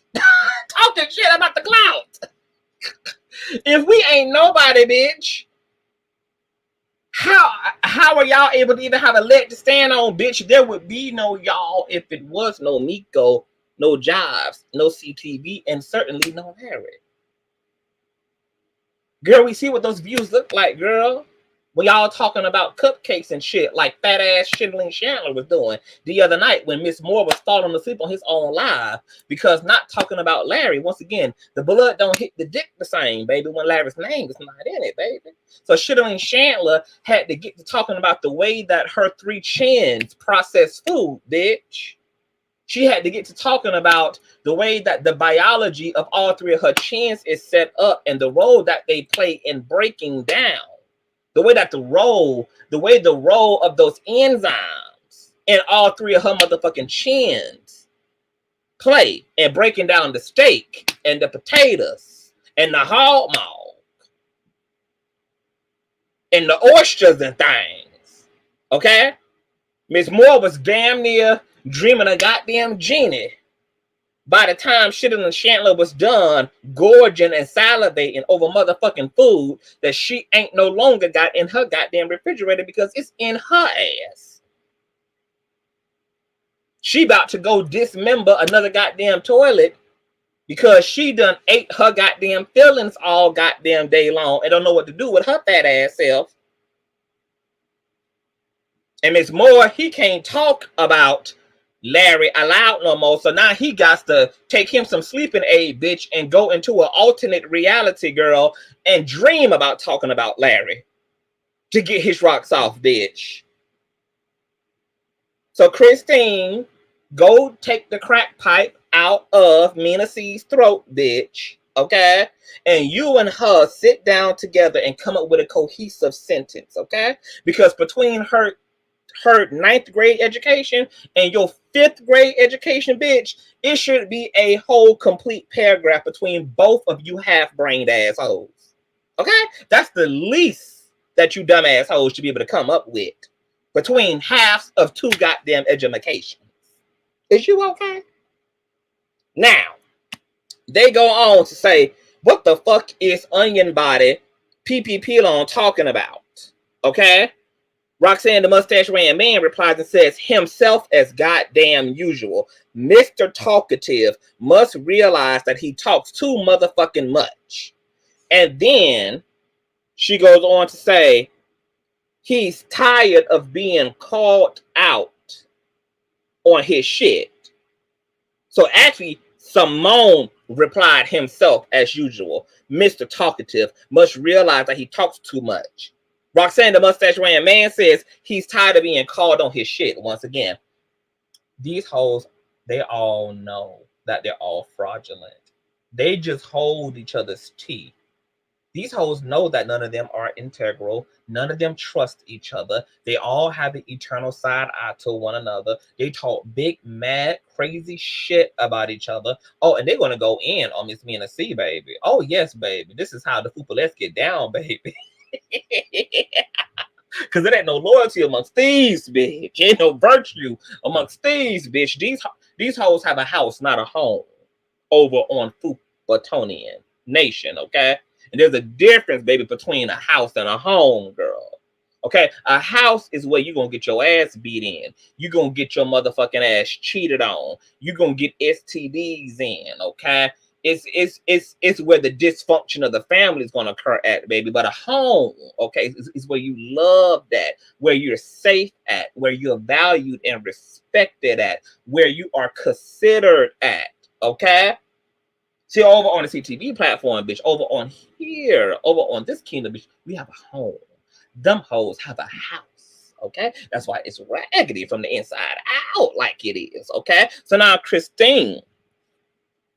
So Roxanne says he's tired of being caught on his fuck shit. So apparently, girl, there has been some confrontation, which you guys are going to see in a few, between the Fupalettes and PPP Loan. They have started questioning him about his finances and questioning him about his channel and why he did the things that he's doing, because they have already secretly doxed his motherfucking ass, and they're just trying to see how long he's gonna keep up the lies, because they already done clocked the T. Okay, so they don't start poking the bear and shit. Okay, trying to figure out what's going on. Okay, because they've been giving him that everlasting work in the background. Okay, while they've been all trying to save face on the surface. So Simone says, "What are we drinking tonight? Because I'm a drunk ass bitch with all type of drug issues. I'ma need it. I'm taking suggestions." Okay. Tanika responds to the comment about about Roxanne saying, "Somebody tell me what was the purpose of Fupa sending Kendall Miko's criminal record." Roxanne says that was dumb as all goddamn hell. Okay. Then Simone says the last court document was filed on the 6th.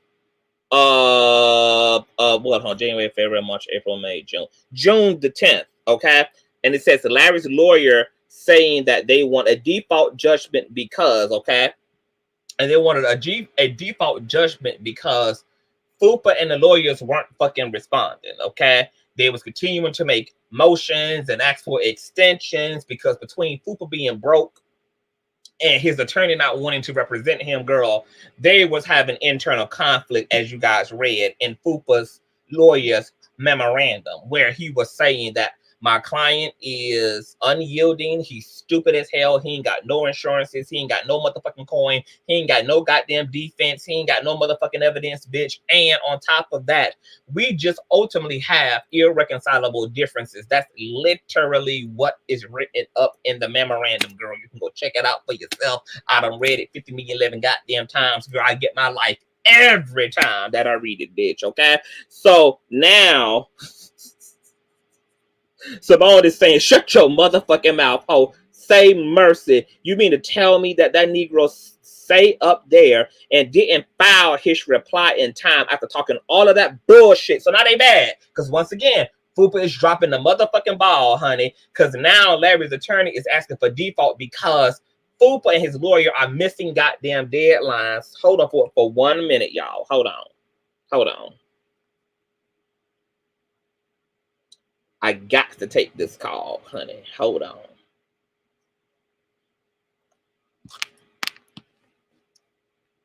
Hey. Hi.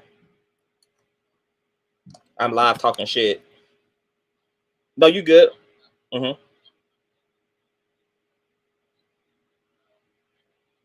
Who?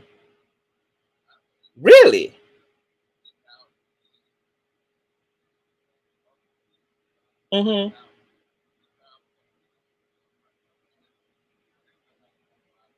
Yes.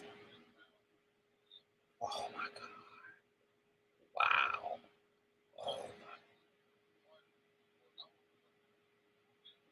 Ooh.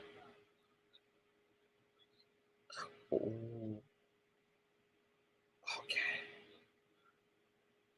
Oh.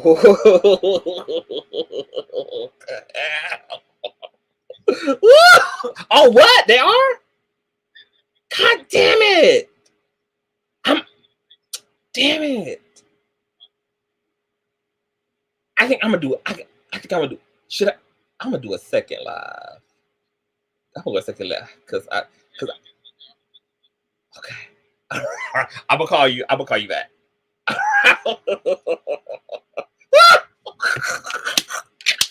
Girl, it's a case that keeps on casing, bitch. Girl, let me see what it is. No, I'm gonna let y'all have. I'm gonna let y'all have New Year's night, bitch. But girl, we got a pacer update, baby. We got some things to get into.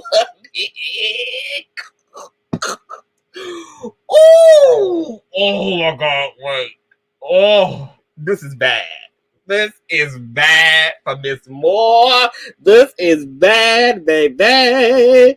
Oh my God. Okay, hold on. Let me just get through this. Okay. Where am I? Hold on. Okay. So the last court date was filed on the 6th. Larry's attorney saying that they want a default judgment because Darryl didn't respond. Are you serious? Christine says. I thought Darryl took care of it. Fred says, Roxanne, the mustache wearing man, I don't care what they say about you. Stay out of it. The folks that care about you know the truth. Do not drown with all of them. Baby.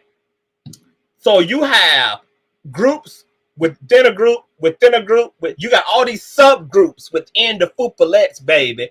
Okay? It might look like one tribe, okay? But that's only what it looks like, bitch. There ain't no cohesion amongst none of them, baby. They all got their own pockets of loyalty, their own thoughts, their own agendas, and it all conflicts with each other. So now they calling out Miss Fupalette, okay? Miss Fupa Moore, because she dumb, she stupid, she deaf, she broke. They throwing their little ones and twos of dollars to him, and he still can't get a fucking lawyer to respond to how he should. I'm out here dragging a motherfucking ass, keeping my foot on a motherfucking neck regarding this case, so they can't spend no lies, they can't spend no tails. They upset, baby. They disgruntled. They're like, girl, what? What's that? What the T? Shut your motherfucking mouth, bitch. Have some mercy, bitch. Okay.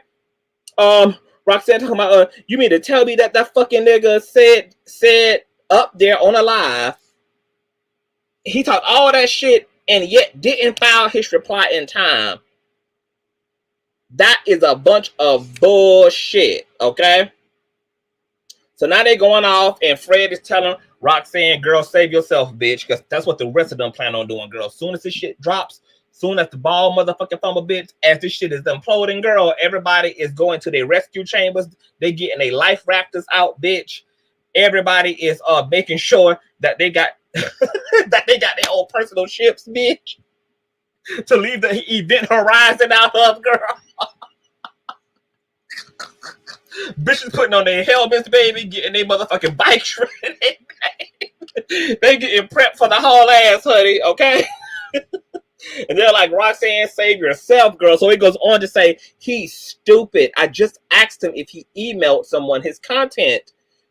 Then Barbara says lies, lies, and lies, baby. They're just calling Fupa out on his lies. He's saying one thing, they see that he did another, because what some of y'all may not know is that when Fupa emails people, he puts everybody's name in a chain, in a text thread. This is why he got caught up with the lawyer. Remember, he emailed the lawyer, and the lawyer had to write it up in his memorandum to the courts for the contempt that Moore had violated the attorney to client a privacy privilege by contacting him directly. Lawyers don't communicate to the other party. They communicate to the other party's attorney and legal representation, unless the other party is representing themselves. In this case, Fupa was not. He's being represented by Fred. So Fupa was out of motherfucking order and was talking shit and berating Larry's attorney about his client.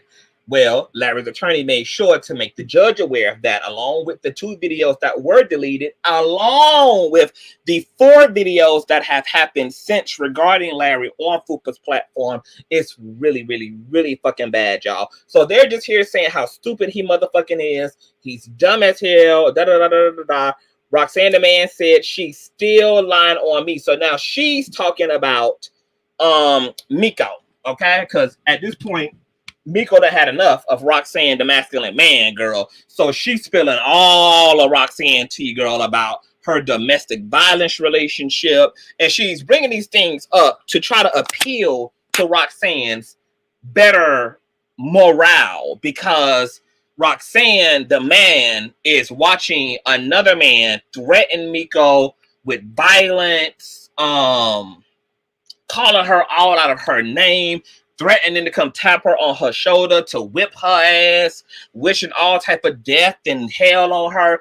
And Miss Miko is saying, Roxanne the man, how can you withstand what Fupa is doing to me? y'all don't know this motherfucking nigga. For one, he's the one full of shit, and y'all are watching him say and do all this abusive shit, running down to the police precinct, filing 50-11 fake ass false police reports on me, and you've been in a fucked up relationship with a man. You done told your testimony out here on these streets of a nigga having a mollywop you all up inside the back of your motherfucking eye. So how dare you, being a woman man who knows how this feels, and yet you can support him on top of you being a alleged public service provider as a so-called retired cop.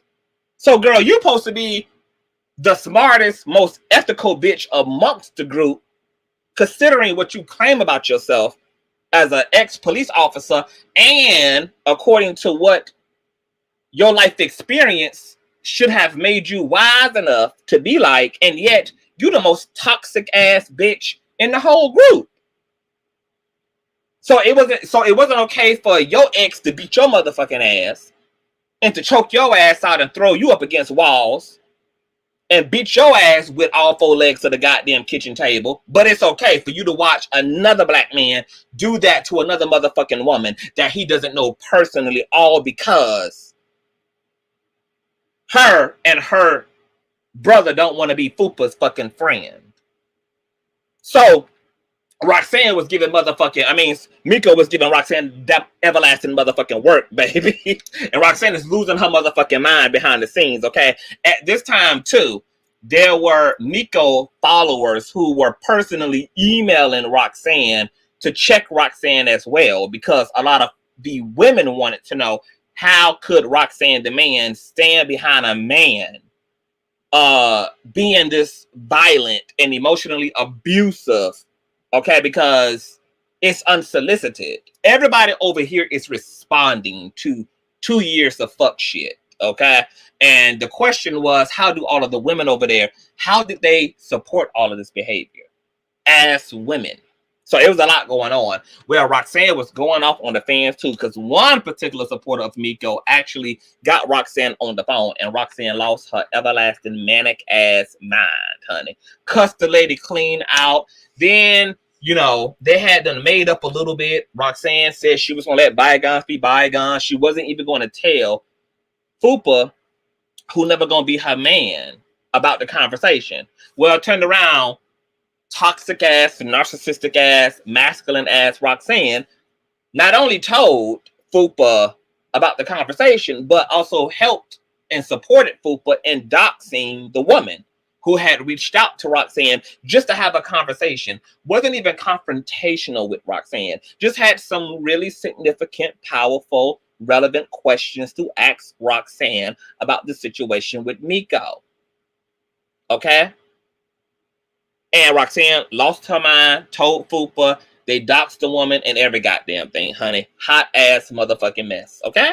Because Roxanne is a raggedy bitch, okay? So now she's going on. She's lying on me. Nah, bitch, don't back up now, because this is so... The thing with Miko is that Miss Miko, she reacts, but then she pulls it back. And so she'll come back in, tone it down. She'll apologize. She'll pull back or whatnot once she gather herself. You know, Miss Miko is a Leo, like King John. So, you know, they got that rah-rah inside of them. You know, they're not above the rah-rah. Leos are built for the rah-rah.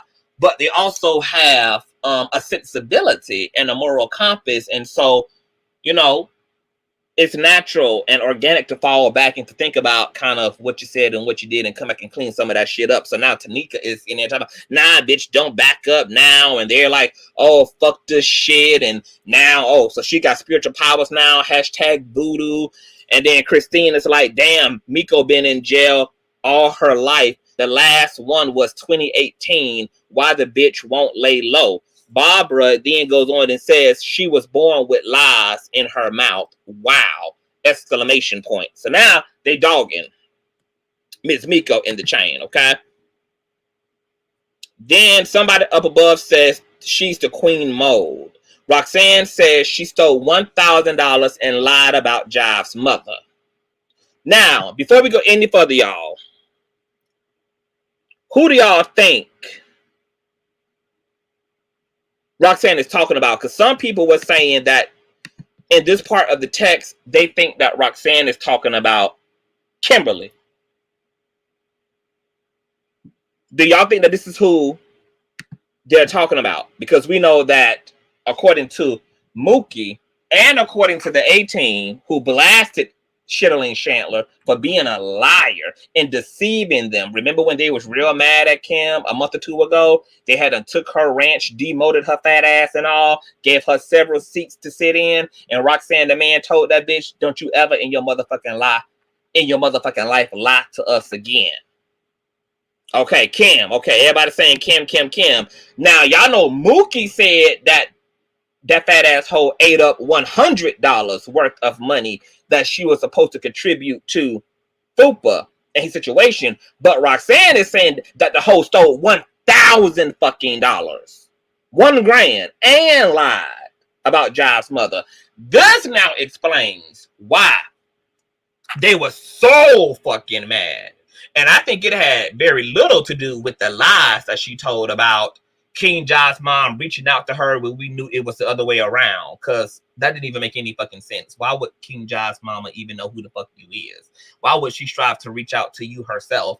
And let's say that she had known about you because you at the time used to be a mod for Jives. Why would his mother not ask or request you through her son?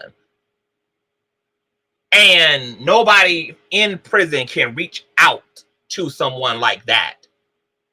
You was only going to be able to receive a email from Jive's mother if you also had a PayPal, not a PayPal.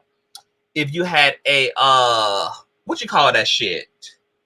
What you call the emails that are used for the prison? It starts with a P. It's not PayPal. JPay. You would have had to have a JPay account to even be emailed, because when you're in prison, you can't email people's regular email address. They have to sign up for JPay, which is a paid service. I know. I was with a nigga who did 3.5 years in prison. Okay, I had to, when his ass got locked up, I had to give me a JPay account. I had to give me a Securus account, and I had to keep the coin and all of that shit active, honey, so we can go backwards and forwards and forwards and backwards for 3.5 years while I was being a down ass, loyal ass bitch. Okay, so how the hell was Jive's mother going to reach out to you? How? Clearly, bitch, you would have had to create a JPay account. You would have had to initiate contact with his mother, which would be public record. And then she would have had to respond to you. So Kim had went over there acting like, because when it had came out that she had reached out to Jive's mother, no, even the A-Team didn't know that. That was just a sneaky, evil, crazy, sick, demonic shit that Shitterling Chandler was doing on her own. She had decided to be petty. She had decided to try to irritate and hurt Jives by communicating with his mother, which she felt would really antagonize and provoke King Jives to come up out of his flesh and to come up out of his motherfucking pulpit on her ass. And she didn't even communicate this to the Asinine team. So when the Asinine team found out that not only had Shitterling Chandler been communicating with Jive's mother, but that she was the one who initiated their communication on top of that, oh, they were fucking floored. But let me tell you this. They weren't floored because she actually made contact with Jive's mother. They were floored and angry that Shitterling Chandler made a executive decision on her own. You got to remember, Shitterling Chandler is the pet pussy of the A-Team. She's the do girl. She's the do bitch. She takes the orders. So her making a executive decision without consulting any of them was a violation of the slave contract. Because they don't need nobody operating in individuality. They need control in the situation. They don't respect Shitterling Chandler enough to do anything effective on her end. They look at her as a sloppy ass bitch. They see her as just as much of a liability to the crew as they do Fupa, as you can see who they're calling out for his fucking sloppiness. Kim is even more fucking sloppy. So they damn sure don't need her making any decision that doesn't go past them, because it could fuck the whole shit up. It could fuck the whole shit up.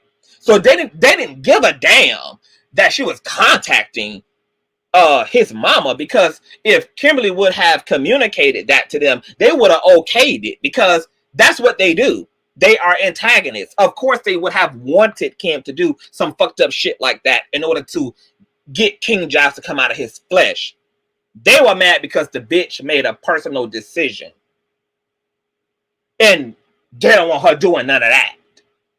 They want to supervise every fucking choice made, because at the end of the day, they all are liable in the situation, and they all are a liability to each other. And if one person slips up, it exposes the whole system, just like Mookie exposed the whole fucking system. Just like the fact that all of them receive cease and desist, the fact that lawsuits are going out to Kimberly and going out to the PPP loan in the first quarter of this year.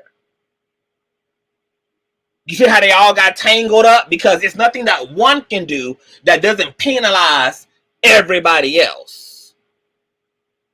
So they didn't even kick her out fully, Jocelyn. See, that's why they couldn't. So when people was like, so when Mookie was up here the other night saying, well, why would they kick her? Why they kicked her out just to still have her basically lingering around like the fat little sister that nobody wanted? It was because she's a liability. We can't fully kick the bitch out because she would pull a Mookie. The bitch would have to, she would get kicked to the curb. She would be fully exposed. Larry Reid, she already know, is coming for her ass. And so what she would do to bargain with Larry is expose all the fuck shit that's going on. And they didn't want Shittling Chandler to Mookie the fucking group. They didn't want that. So they can't kick each other out like that. They can mildly whoop and mildly chastise one another. But see, the four amigos, them hoes, they have done dirt longer amongst one another than all of the new members, like Mookie, like some of the other people that came into play later on. To see, Mookie came a year and a half after all of this shit. We've been dealing with these hoes for almost 2 years now. So they thought they could kick Mookie out, and they thought Mookie was going to be low self-esteemed enough to keep begging for their affection. So even when they kicked him out and chastised him, they counted on him trying to work his way back into the group. And they felt like Mookie was too stupid and too desperate for acceptance that he would never out us. Mookie proved their motherfucking ass wrong. He pulled that motherfucking reverse Uno card and then put all draw fours on the goddamn table. Put every last single one of them on the table. But see, I said this in my previous commentating. Fupa, PPP loan, Roxanne, the mustache wearing man, and Shittling fat ass Chandler, baby, they have to protect each other, because the evil is too deep, the core is too rotten. They all have bared witness to each other's fuck shit from day one. Therefore, the coven is really between them four. The other Fupalettes from Fupatonian Nation, are just a silly putty. But they are the ones that have the coven amongst one another, because they are the ones that have all of the information on each other. And if one of them give up on each other, it's going to be fucking epic. So they couldn't totally roll Kimberly's fat ass down a hill. They had to punch up on her. They had to jump her a little bit, make her feel real bad. But ultimately, they had to love that bitch enough to make sure that she knew that even though this no longer is your home, it is still a house that you're renting a room out in. So they treat her like a roomie now instead of a relative. But they never gonna evict that bitch out of the space, because she knows just as much as they do about each other. And she can testify and expose the living goddamn everlasting darkness out of their asses just like they all can amongst each other. Yeah, Mookie was playing motherfucking chess while them hosts was playing checkers. Okay? I told y'all, Mookie is the MVP of the whole fucking group. He got the coin he needed off their ass, the clout he needed off their motherfucking ass, and then, in the words of Jocelyn Hernandez, exposed all the hoes. Then got to be vindicated and forgiven by the conscious crew members and the airline Ellas, etc. I mean, it's just a payoff. It's just a karma. It's just a good karma for me. I ain't even mad, man. I'm not mad, baby. Mookie is working the motherfucking room, how? Work, Mook, work, honey, okay? So Roxanne is like, no, this big bitch sold $1,000. Oh, and the money, baby. That's why they were really mad. Not only because there was an executive decision made by Kimberly, and they don't need her making no motherfucking decisions, bitch. We can't have you fuck up all the church's money. But the bitch stole, according to Roxanne, $1,000 fucking dollars. Now the gag is, I don't know if that big bitch know that this is what she's being accused of by her own fucking team members. But now you know, bitch, okay? I don't know if that hoe knew the type of dialogue that was happening behind her motherfucking back within her own so-called tribe members. Now you know, hoe, okay? Your team, bitch, said that you have allegedly stolen $1,000. And remember when Mookie came up here the other night and said that Fupa then was pissed at her because she had promised some money that she never ended up donating or giving to Fupa. Now, I told y'all months ago that I knew that the main Fupa Let's PPP loan, Roxanne the Man and Shitterling didn't donate because the begathon was too hardcore. The begathon was all day, every day on multiple platforms. Bitch, them hoes were combining goddamn platforms to create one platform, girl, trying to pull the fucking coin. Between PPP loan claiming that he rich, Roxanne claiming that she's sitting on retirement, and Kimberly being a goddamn special ed teacher, you would have thought that they all would have been able to cover Fupa's lawyer fees, especially since one took out 2 fucking PPP loans. Especially since one of the members of the A team took out 2 separate PPP loans.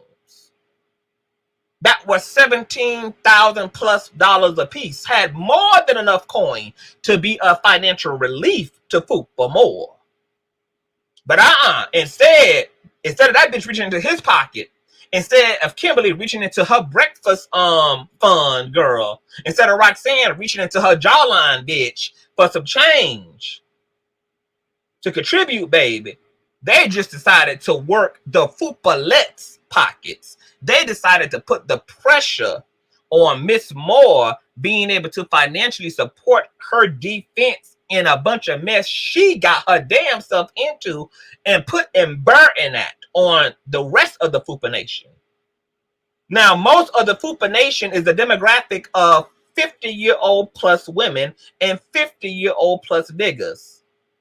People who old enough to have children, to have grandchildren, to be living on a fixed income, and yet them hoes put the pressure on the Fupa Nation, who was an already struggling ass nation. They can't get no views, they can't get no subscribers, they barely got any income coming in. Okay? Women over there gotta suck Fupa's dick by taking their teeth out and putting them in the glass cup on the table.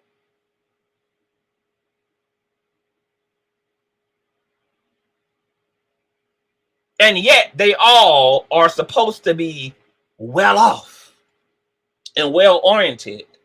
Well, Miss Shittle and Chandler said, bitch, do you know how many goddamn nights at Dennis I could do for $1,000, bitch? Do you know how much I can hit the Burger King drive-thru with $1,000, bitch? Do you know how many times I can sit down at IHOP and the Waffle House for $1,000? Girl, do you know how far $1,000 can go? Well, really, it wouldn't have went far because Miss Shittle and Chandler eats like a goddamn domestic elephant in a goddamn zoo. Okay, she's eating off of at least $350 a day, bitch.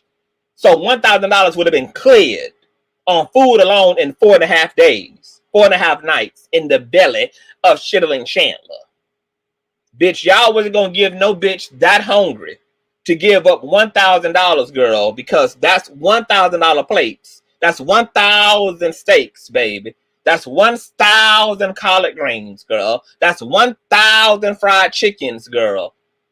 Kimberly see food when she see decimals, bitch. Kimberly see food when she see commas, ho. Miss Shittling sees food, baby, when she sees zeros, girl. You gotta make it make sense, bitch. You wasn't gonna get no big bitch to give up no $1,000, baby. You got Shittling fucked all the way up, baby. Shittling said, bitch, you want $1,000, you're gonna have to cut all 6 of my motherfucking stomachs open to get it, bitch.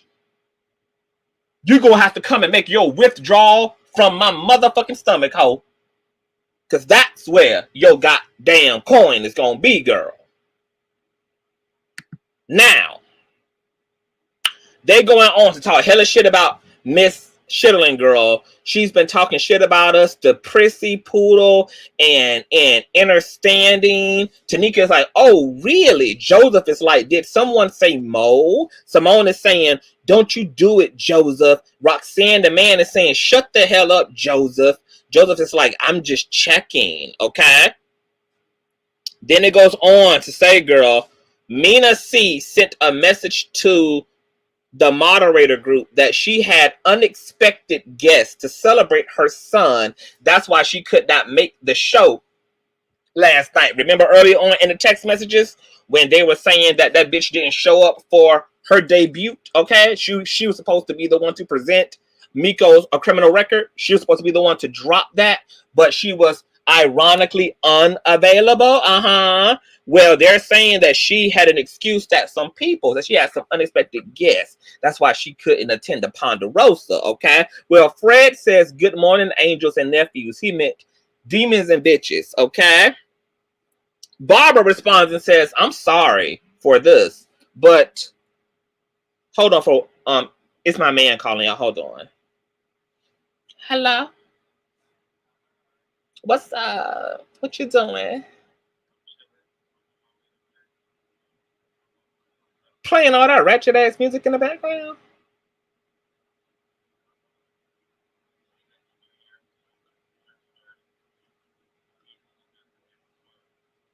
Are you calling me on your way back?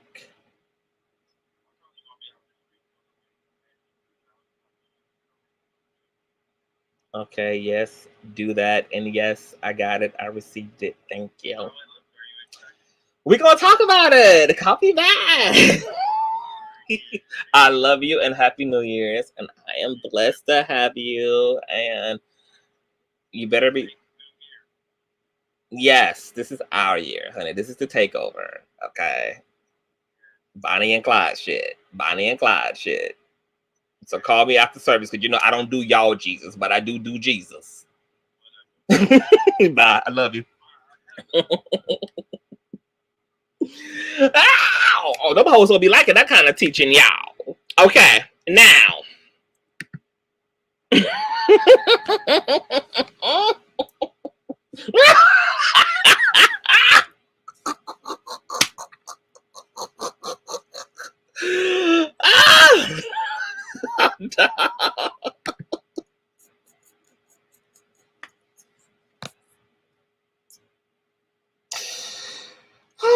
I don't know why they don't be liking this kind of teaching.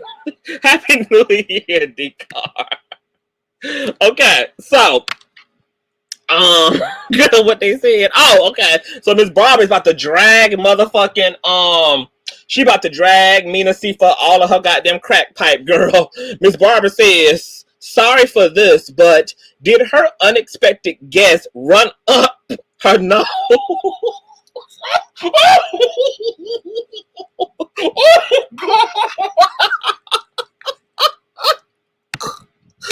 Yo, Barbara is dragging Mina C crack pipe for everlasting.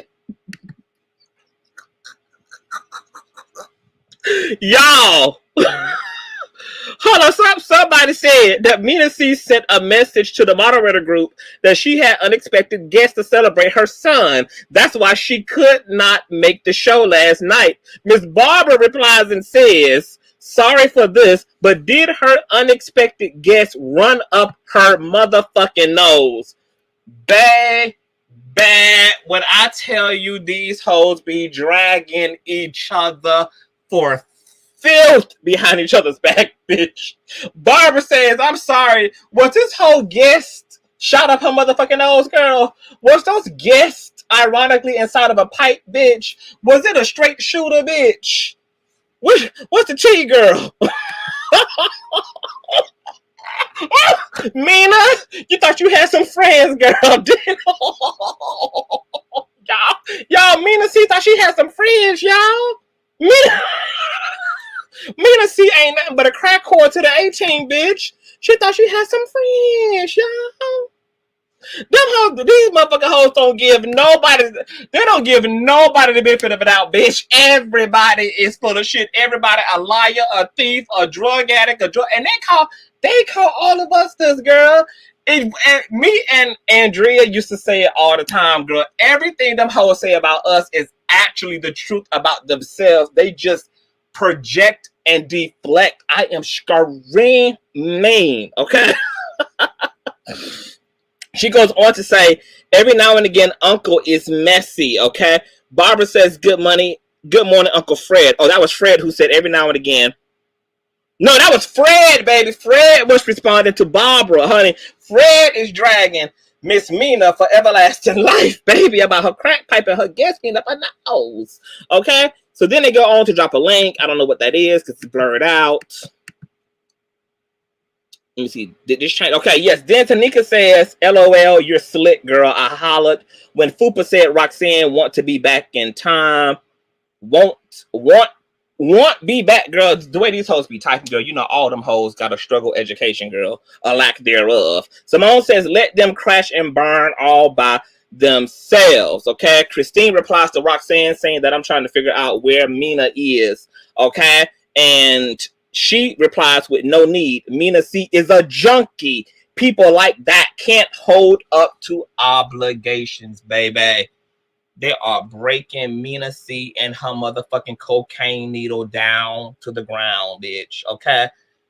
Mina C, girl, I can't even say I can't ever feel sorry for you hoes over there because y'all jumped on the bandwagon with a bunch of other bandwagon ass clout chasing bitches, and so I can't even be mad that y'all be getting dragged by your own folk, honey.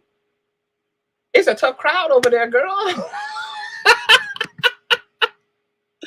Baby, Christine says no need. Mina C is allegedly a junkie, people, that can't hold up to obligations. Tanika says, I'm not even in the chat. I'm just chilling.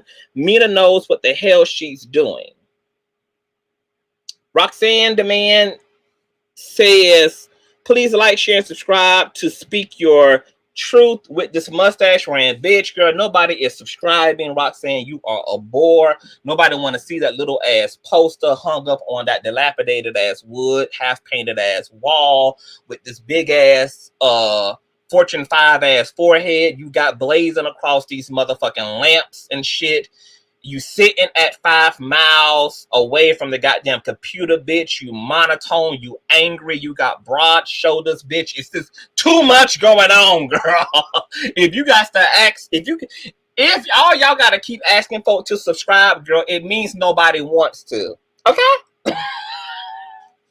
How about work on getting some actual goddamn content, being fucking presentable?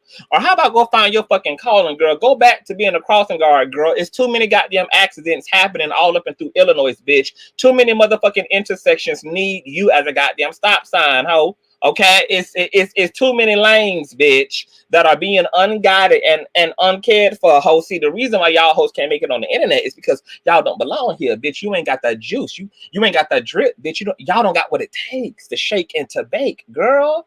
Okay? All Fupa good for is going through any hazing process from any fraternity that wants to use sexual abuse against men as a hazing process, all Shitterlin Chandler is good for is being a goddamn human food vacuum. Okay? And all PPP loan is good for, bitch, is sucking dick on the low and taking out goddamn PPP loans. Okay?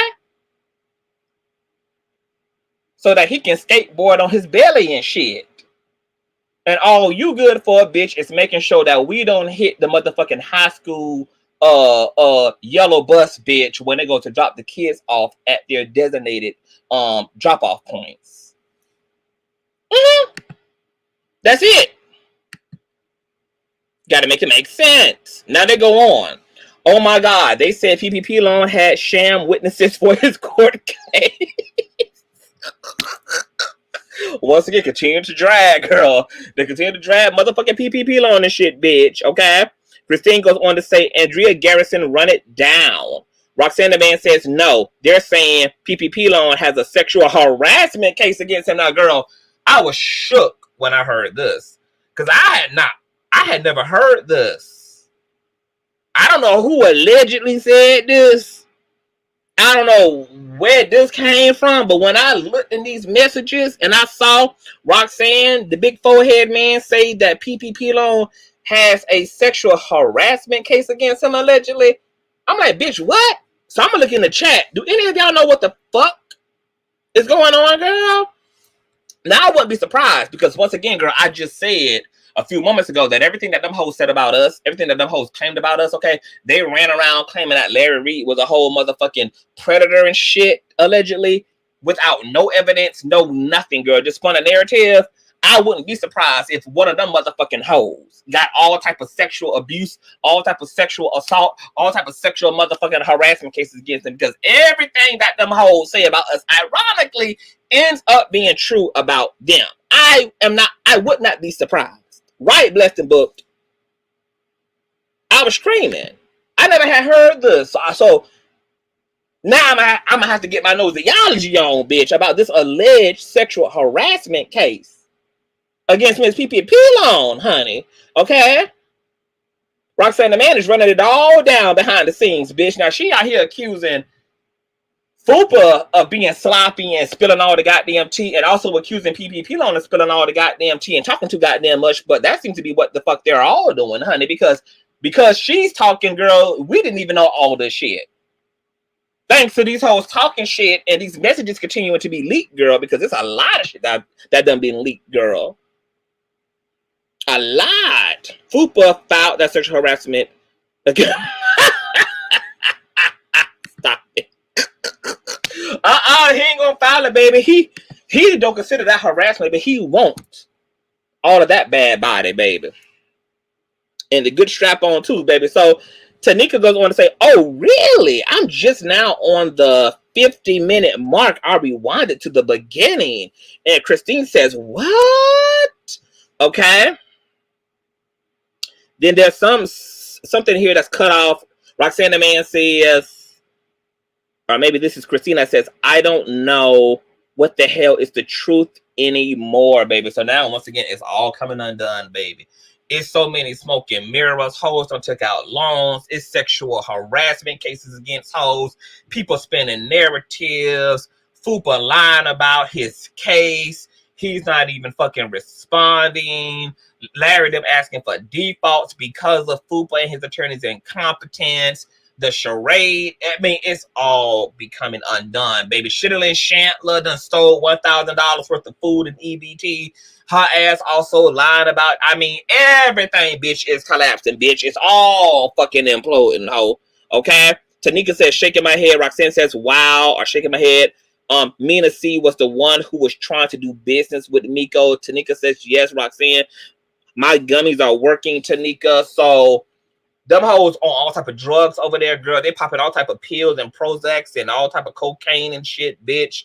They trading goddamn Mina C recipes and shit amongst each other, girl. Roxanne said she done took it straight to the back of her motherfucking forehead, ho. I mean, girl, they getting it popping over there, bitch, okay? And they called us drug addicts. See, this is just so funny to me. This is just because, bitch, I'm always, I be tired of being right. I just be tired of being right about bitches. I just be tired, bitch. Like when I be analyzing these motherfucking hoes and I be breaking this shit down psychologically, when I be giving y'all that motherfucking psychoanalyst of hoes, honey, girl, I just be so tired of being right. I just be tired of it.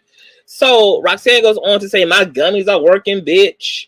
It's comforting this masculinity. Tanika says, I'm trying mine too, bitch. All these fucking drug heads, bitch. Oh, these hoes gonna never live this down, bitch. Okay, y'all hoes called us all type of motherfucking druggies and prostitutes and whores, but y'all hoes sitting over there popping actual motherfucking pills, bitch. And we got y'all own motherfucking omission, bitch. Y'all over there sucking down all type of drug-induced gummy bears and sneaker bars and shit, bitch. Y'all got all type of sexual assault cases, bitch. And this is what y'all said. This is a court. This came out of y'all mouth. But see, this is what I be saying, bitch. We ain't got to expose these hoes. These hoes expose themselves, girl. We don't have to create no narratives, girl. We be using their own tea, bitch. They be dragging and spewing their own motherfucking tea hoe. So what you gonna say about this, bitch? A group of motherfucking drug heads with sexual assault fucking cases, bitch. Bunch of schemers and scammers and fucking liars, thieves, bitch. Pathological goddamn liars and mind game players, bitch.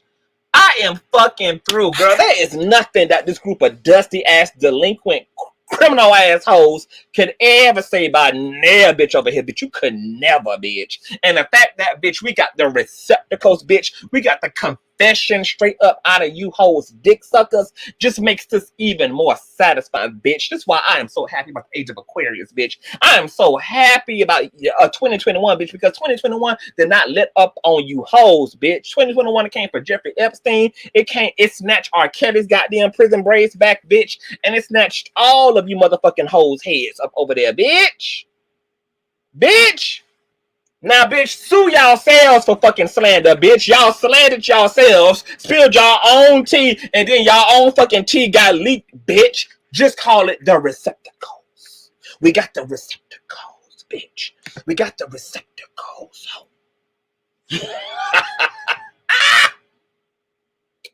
Bitch! Whoa, child! Last but not least, we got Miss First Lady herself enters into the group text. The crazy lady, meaning Miss Miko, is spinning put of control, meaning out. Once again, all these hoes dumb. They can't spell, they can't write, they can't speak, they can't nothing.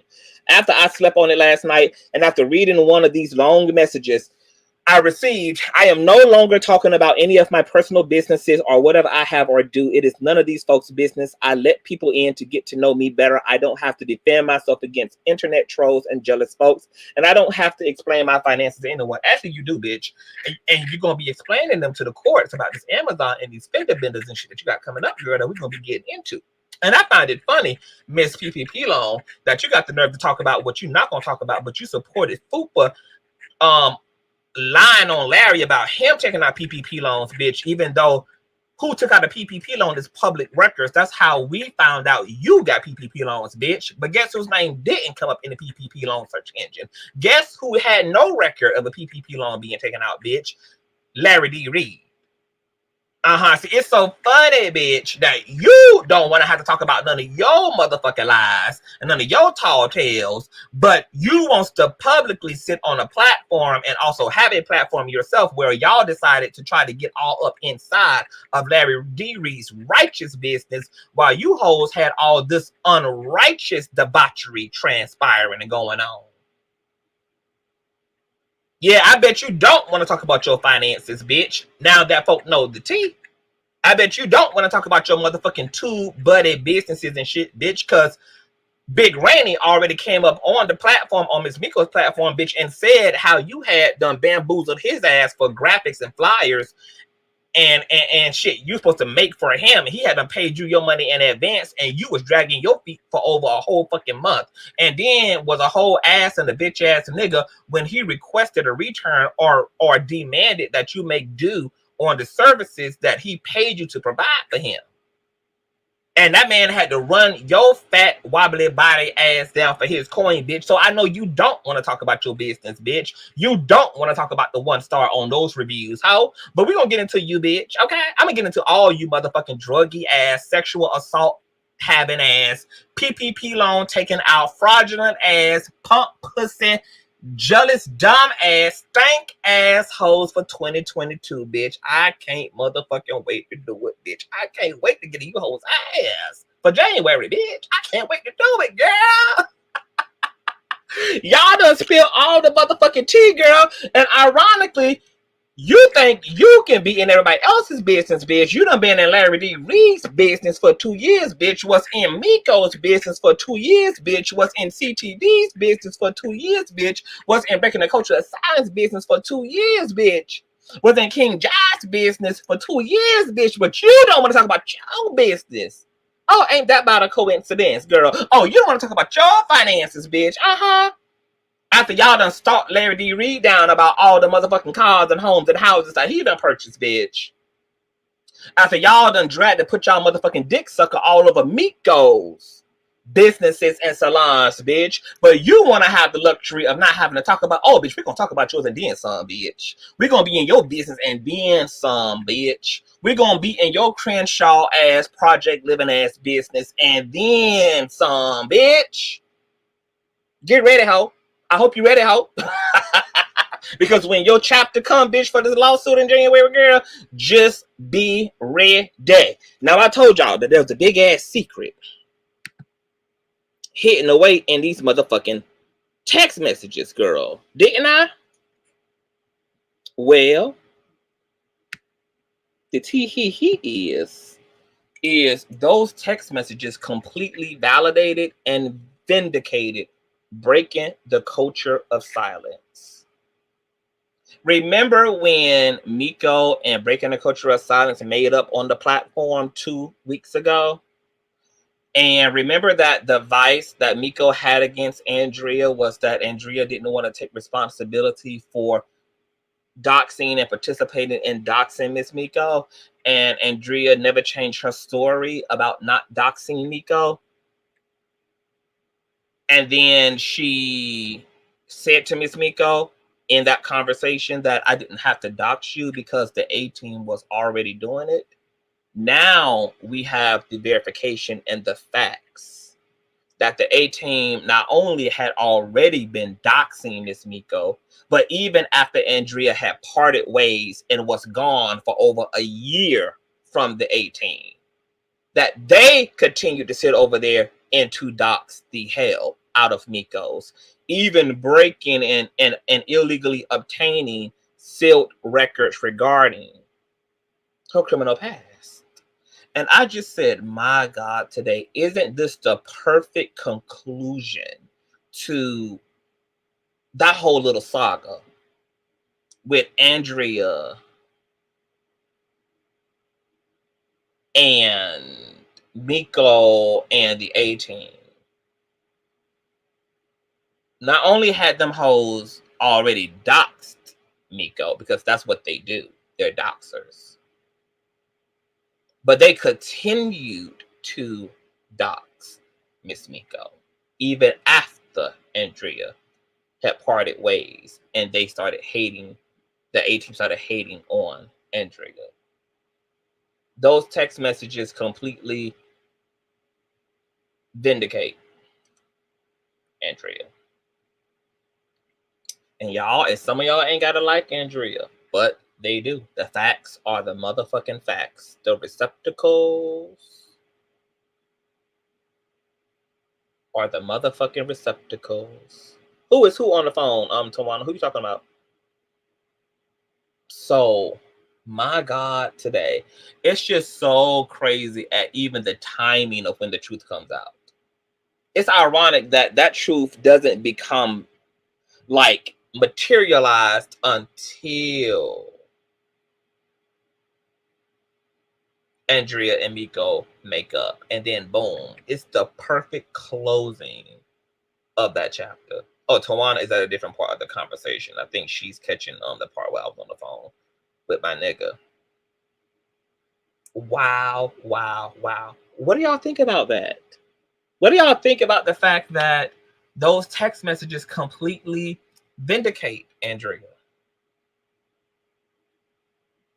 I'm gonna have to get the appraisal update tomorrow. I'm gonna let you, because I was already up here for 2 hours and I wanna bring in my New Year's. So I'm not gonna be up here with all of this. I just wanted to come and have some kiki, have some fun with y'all, get into this motherfucking tech situation and all that. And we'll definitely be back. Hell, even tomorrow if need be, honey. We will definitely get that motherfucking up. Y'all know I'm gonna give what it give, honey.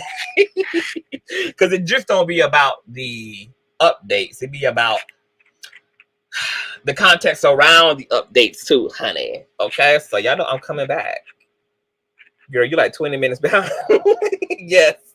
Lord, please reach down, girl. That's the best kind of punishment.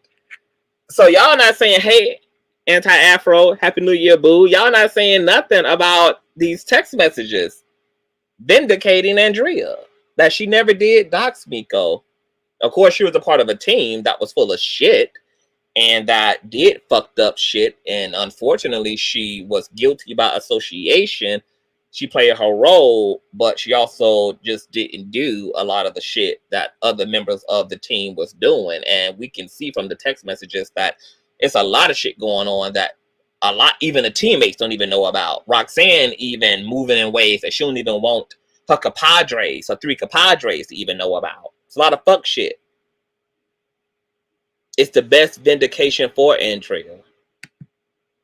That is the perfect fucking conclusion for her and Miko. They already done made it up and let bygones be bygones and wish each other a new year and had a very civil woman-to-woman conversation. And I feel like that's a gift to the both of them because that was really like a point of contention. And the fact that now Miko gets to see that these hoes was on her ass because they just was that committed to being on her ass. It had nothing to do with Andrea. This group just do not stand any of us. They don't need each other's permission to go after one another because one of them always is already doing it. Already doing it. They're just vile and malicious and predatorial in that way. Conscious, I think it's great that the truth has come out. I knew that it would. But ironically, it had to come. The truth was only going to come out when the energy in the room was finally right. And the moment that Andrea and Miko rose their vibration amongst each other, boom. The truth was in alignment to the vibration. That's powerful metaphysical shit. The truth could have came out way before the shit ever got started, but because both Miko and Andrea were in not the highest vibrational level, they was in their egos, they was in their assumptions, they was in their pain body, they had already told themselves stories about what all happened, and so the truth wasn't going to show up until the atmosphere was prepared and ready for it.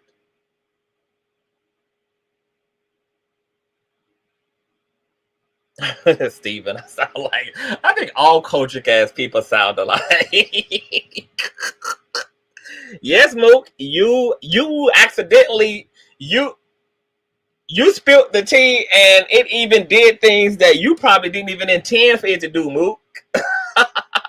It cleared the room in ways that you probably didn't even intend for it to clear. But yet, that's the power of truth. It sets ones free. I'm so happy for Andrea and Miss Miko. I'm happy for them. The truth got to come out. And now we know that them hoes is anytime if them hoes say anything about us, baby, now y'all know for a fact that whatever they label anybody else as, it's because it's what they are. If they're alleging somebody is being sexually inappropriate, it's because they are. If they are alleging somebody is on drugs, it's because they are. If they are alleging somebody is a thief and fraudulent, all the things they said about Larry. Call me and Andrea, every type of thought, hold, etc. All things that are true about these hoes. Every last single bit of it. You read their ass though. What's in the dark eye, y'all? And the fact that this shit, the timing of it. Look at the synchronicity. This shit came out like all the shit. The making up between Andrea and Miko, the gag order being activated. These text messages, Mookie falling away, spilling the tea. Look at the timing of it right before the year closes out. I mean, talk about God being on our side, baby. Y'all watching something truly spiritual and supernatural. Yeah, we kiki and we entertain over, all this shit. But look at the divine orderliness of all of the shit. The shit. You cannot make and script this type of shit. Y'all are watching the spirit of God and the collaboration of spiritual laws move in accordance to energy to completely lift and vindicate, baby. That's how I know that now that the energy is completely cleared in the room, baby, because see, that's why everybody's shit so epic. That's why my shit done went to the next level. Larry shit done went to the next level. Josh shit done went to the next level. Everybody shit done went to the next level because the energies in the room is fatal now. Everybody doing so well, so good. Everything is moving how the fuck it's supposed to. And whatever the fuck Judge S. Wynn has in store for Miss Moore regarding this contempt and the 4th, I'm coming back to you guys. If not tomorrow, certainly it's going to be Sunday. And we're going to get into some things, baby, because there's been an update. Now, if you're in Patreon, I'm going to be dropping the paperwork tonight in Payson. Oh, yes, I already got the paperwork. And y'all already know that interviews regarding ex-Fupa members who done migrated, who done hit an Exodus girl, they've converted a Kenyon. I'm going to be reaching out to you, boo. Hazel Smith, Mookie, he came up on the platform, honey. We're going to be rolling out the Surviving the 18 series, baby. This shit is deep. It's crazy, honey. Them hoes is really wild and all need to be in a straitjacket over there. So, I just wanted to point that out to y'all. This is fucking epic. It's epic. Give me all next week a thumbs up if y'all are in the building. Still in contempt, but that's all right. He got an answer to that. She diaries by the 4th, baby. And I just can't wait to see what type of raggedy ass excuse he got up, especially since, once again, he's also in a lifelong covenant with the legal system. So the fact that he's out here crossing state lines, attempting to intimidate people, and he's under the surveillance of the feds. Fupa done fucked up. I said it from day one. After mediation, I said, this is going to make everybody else's plight and case against Fupa so much more easy now that he's already being observed and documented as somebody who is dangerous to people, even if that is only socially dangerous. So now if anybody else needs to build a case, file a case against him, they can go directly to the courts and also use what transpired in the courts in this case between Larry and Fupa, and also have that in conjunction with whatever they are experiencing from Fupa. So all the stalking, intimidation, I want to encourage anybody who is being stalked, TW, a Kenyon, y'all need to record and download everything. Go make your police reports accordingly. Email me behind the scenes. I will tell you what to do from there. I already have Keon's information. If you guys see TW, tell him to hit me up and email me. And Mookie got more tea tomorrow night, y'all. And I hope y'all have, look, let me see if y'all went and subscribed, because Mookie only needed 7 more subscribers, y'all, to get to his 1K. And I shouted him out earlier and saw that his subscriber count had jumped. Let's get Mookie to his 1K, something that his raggedy previous team could not do for him. Let me go see if we done subscribed over there and got Mookie to his 1K, because Mookie should be at his 1K by now. Matter of fact, before I get off this live, I want y'all to have at least 7 of y'all to have hit this. Oh, Mookie at his 1K, y'all. Happy New Year, Mook. Merry Christmas, nigga. The Conscious crew did for you what your raggedy team members who specialize in social media, and I get my friends to 10K, and I just have built so many channels, and yeah, Mookie been with us for 2 fucking days, y'all. Nigga is at his 1K. Enjoy your monetization, Mook. Mookie is at his 1K. Mookie, it must feel damn good to finally see 1K subscribers on your shit. Happy New Year, brother. Happy motherfucking New Year. Merry motherfucking Christmas. Conscious crew, y'all are the motherfucking shit for making dreams come true. God damn it. Oh, baby. Mookie said he will be live tomorrow night with Marty. Look. You keep spilling it, and we shall drink upon the cup, baby. The barrel of Mookie and the Team Mookie show. My God, baby, this is epic, baby. Baby, this is epic shit. This is epic shit. Y'all make sure to subscribe to our private investigator. Okay, Knockout Media, honey. Knockout Media is close as well. Let me click on Knockout Media's platform. Let's see how far away Knockout is from his. Knockout, y'all, is at 331 subscribers, okay? So he need about 300 plus more people to go over there and hit the subscribe button. If you love CTV, if you love Larry, then you don't have a choice but to love Knockout Media, because he's doing the work. Okay, I want y'all to click off this link. I just my auntie Trisha just posted Knockout Media's page.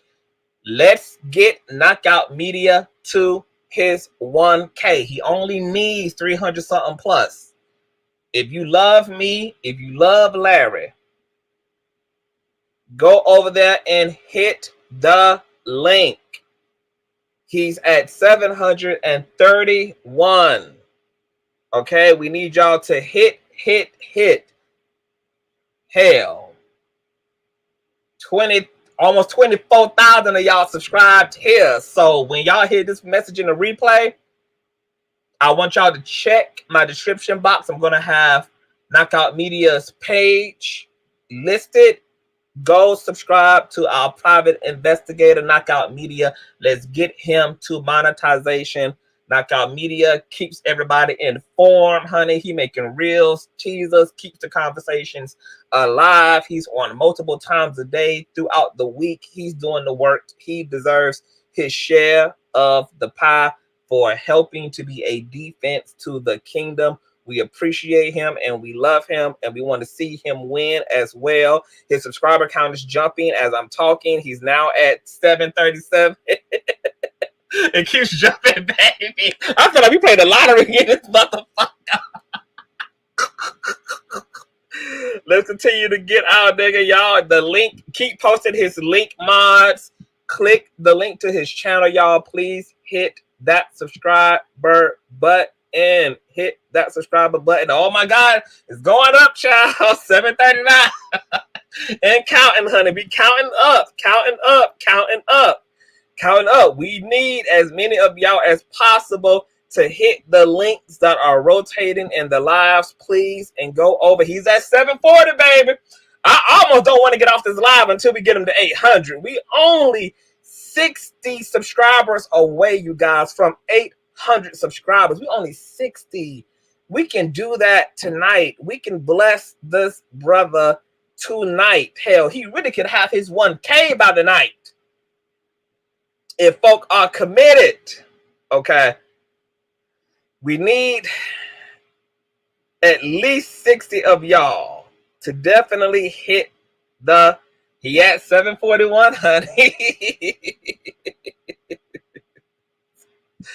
When y'all are catching this in a replay, Knockout Media's channel will be listed in the description box. I want you guys to go over to our private investigators platform. Okay, he at 742. And subscribe. We want to get him monetized for 2022. People out here putting in this work. People out there keeping y'all informed, keeping y'all entertained.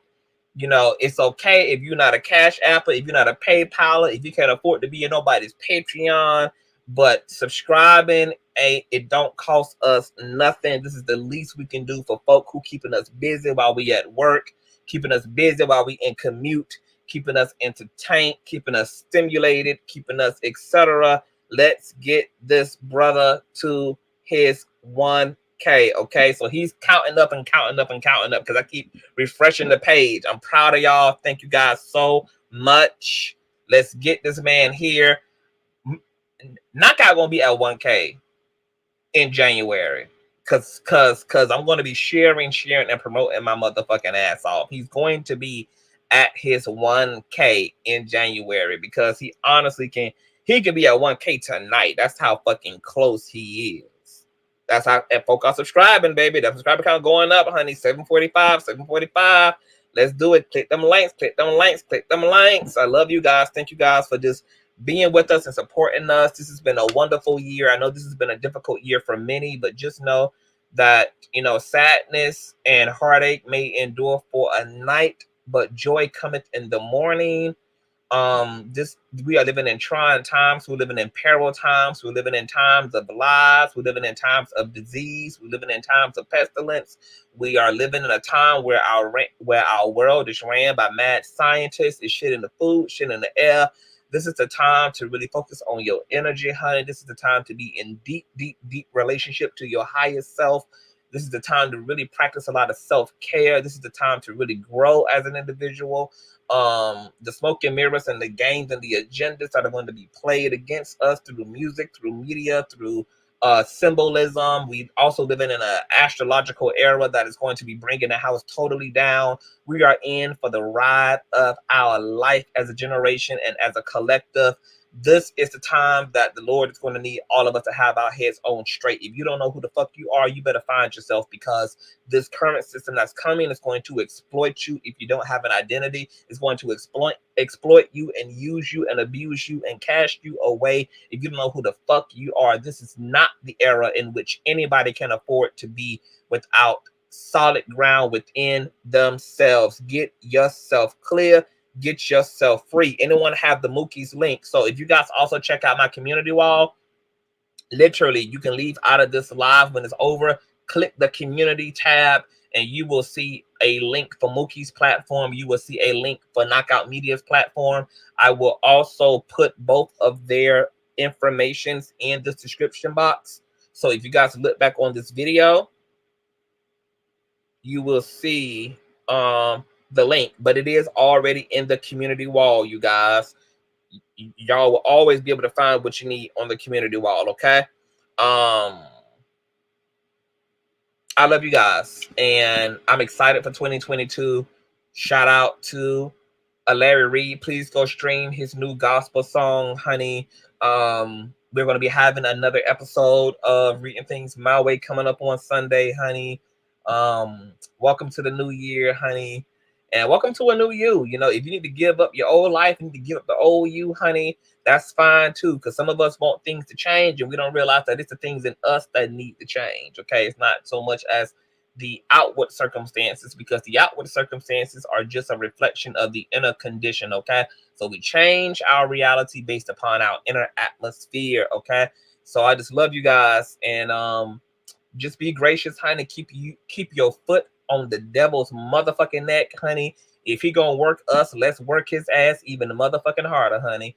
Okay. The kingdom of righteousness and truth and love and justice, let it be a ferocious one, honey. And if we gotta seize this motherfucker with violence, so be it, honey. Because we believe in holy wars over here. We are docile, diplomatic people, okay? But if we must go to task, baby, we do believe in holy war scenarios, okay? We do have an ass-kicking ministry, baby, okay?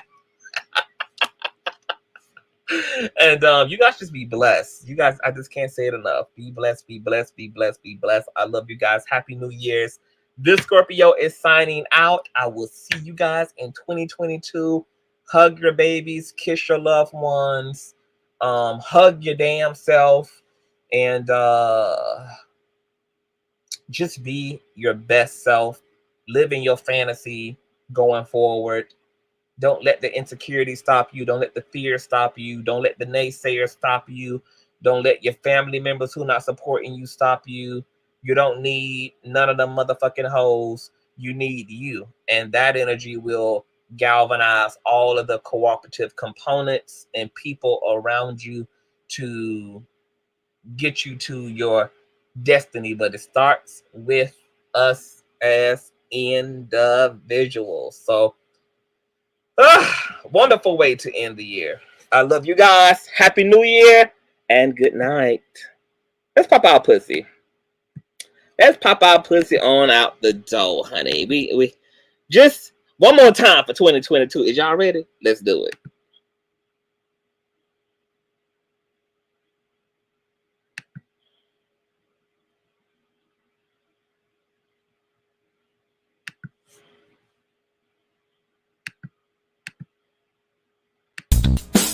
Hey, what's up, Larry, baby? Listen, this is just a little remix to remind you that you are still the shiznit. So don't even worry about Darryl Mother Bomb and his B-Team minions, because you had a purpose before they even had an opinion. You still got much love out here, and you are still winning. So let those haters hate, and let those trolls troll. Wow. They are just mad because they will never ever rise to your level.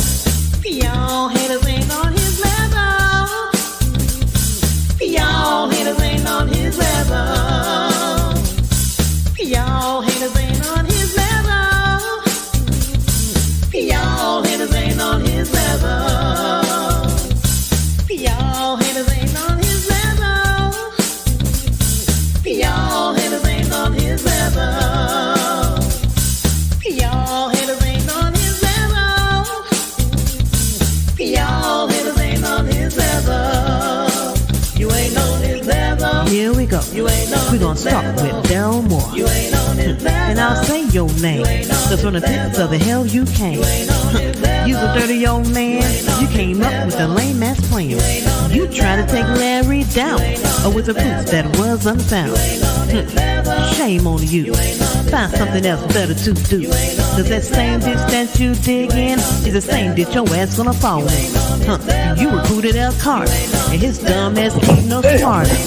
And as a matter of fact, I think you want Larry's feet in your crack. Damn! Ain't on his level. Y'all niggas ain't on his level. Y'all haters ain't on his level. You ain't on his level. Y'all haters ain't on his level. Y'all niggas ain't on his level. Y'all haters ain't on his level. You ain't on his level. And what's up, Marcellus? Looking like Hannibal Burris. You're always making threats, but ain't never done a damn thing yet. Ain't you that gutter snake who made fun of Larry's rape? You'll say it ain't so, but when we saw you on a video, shut the hell up and sip your tea, because a badass you'll never be. All you do is talk shit with that lame ass 18 clip. And now we got big little Kim, who really just wants to sit in. I won't go in on you, sis, but you're so much better than this. And Roxanne, Darryl don't want to be your man. He is just using you because he needs a thinking of you.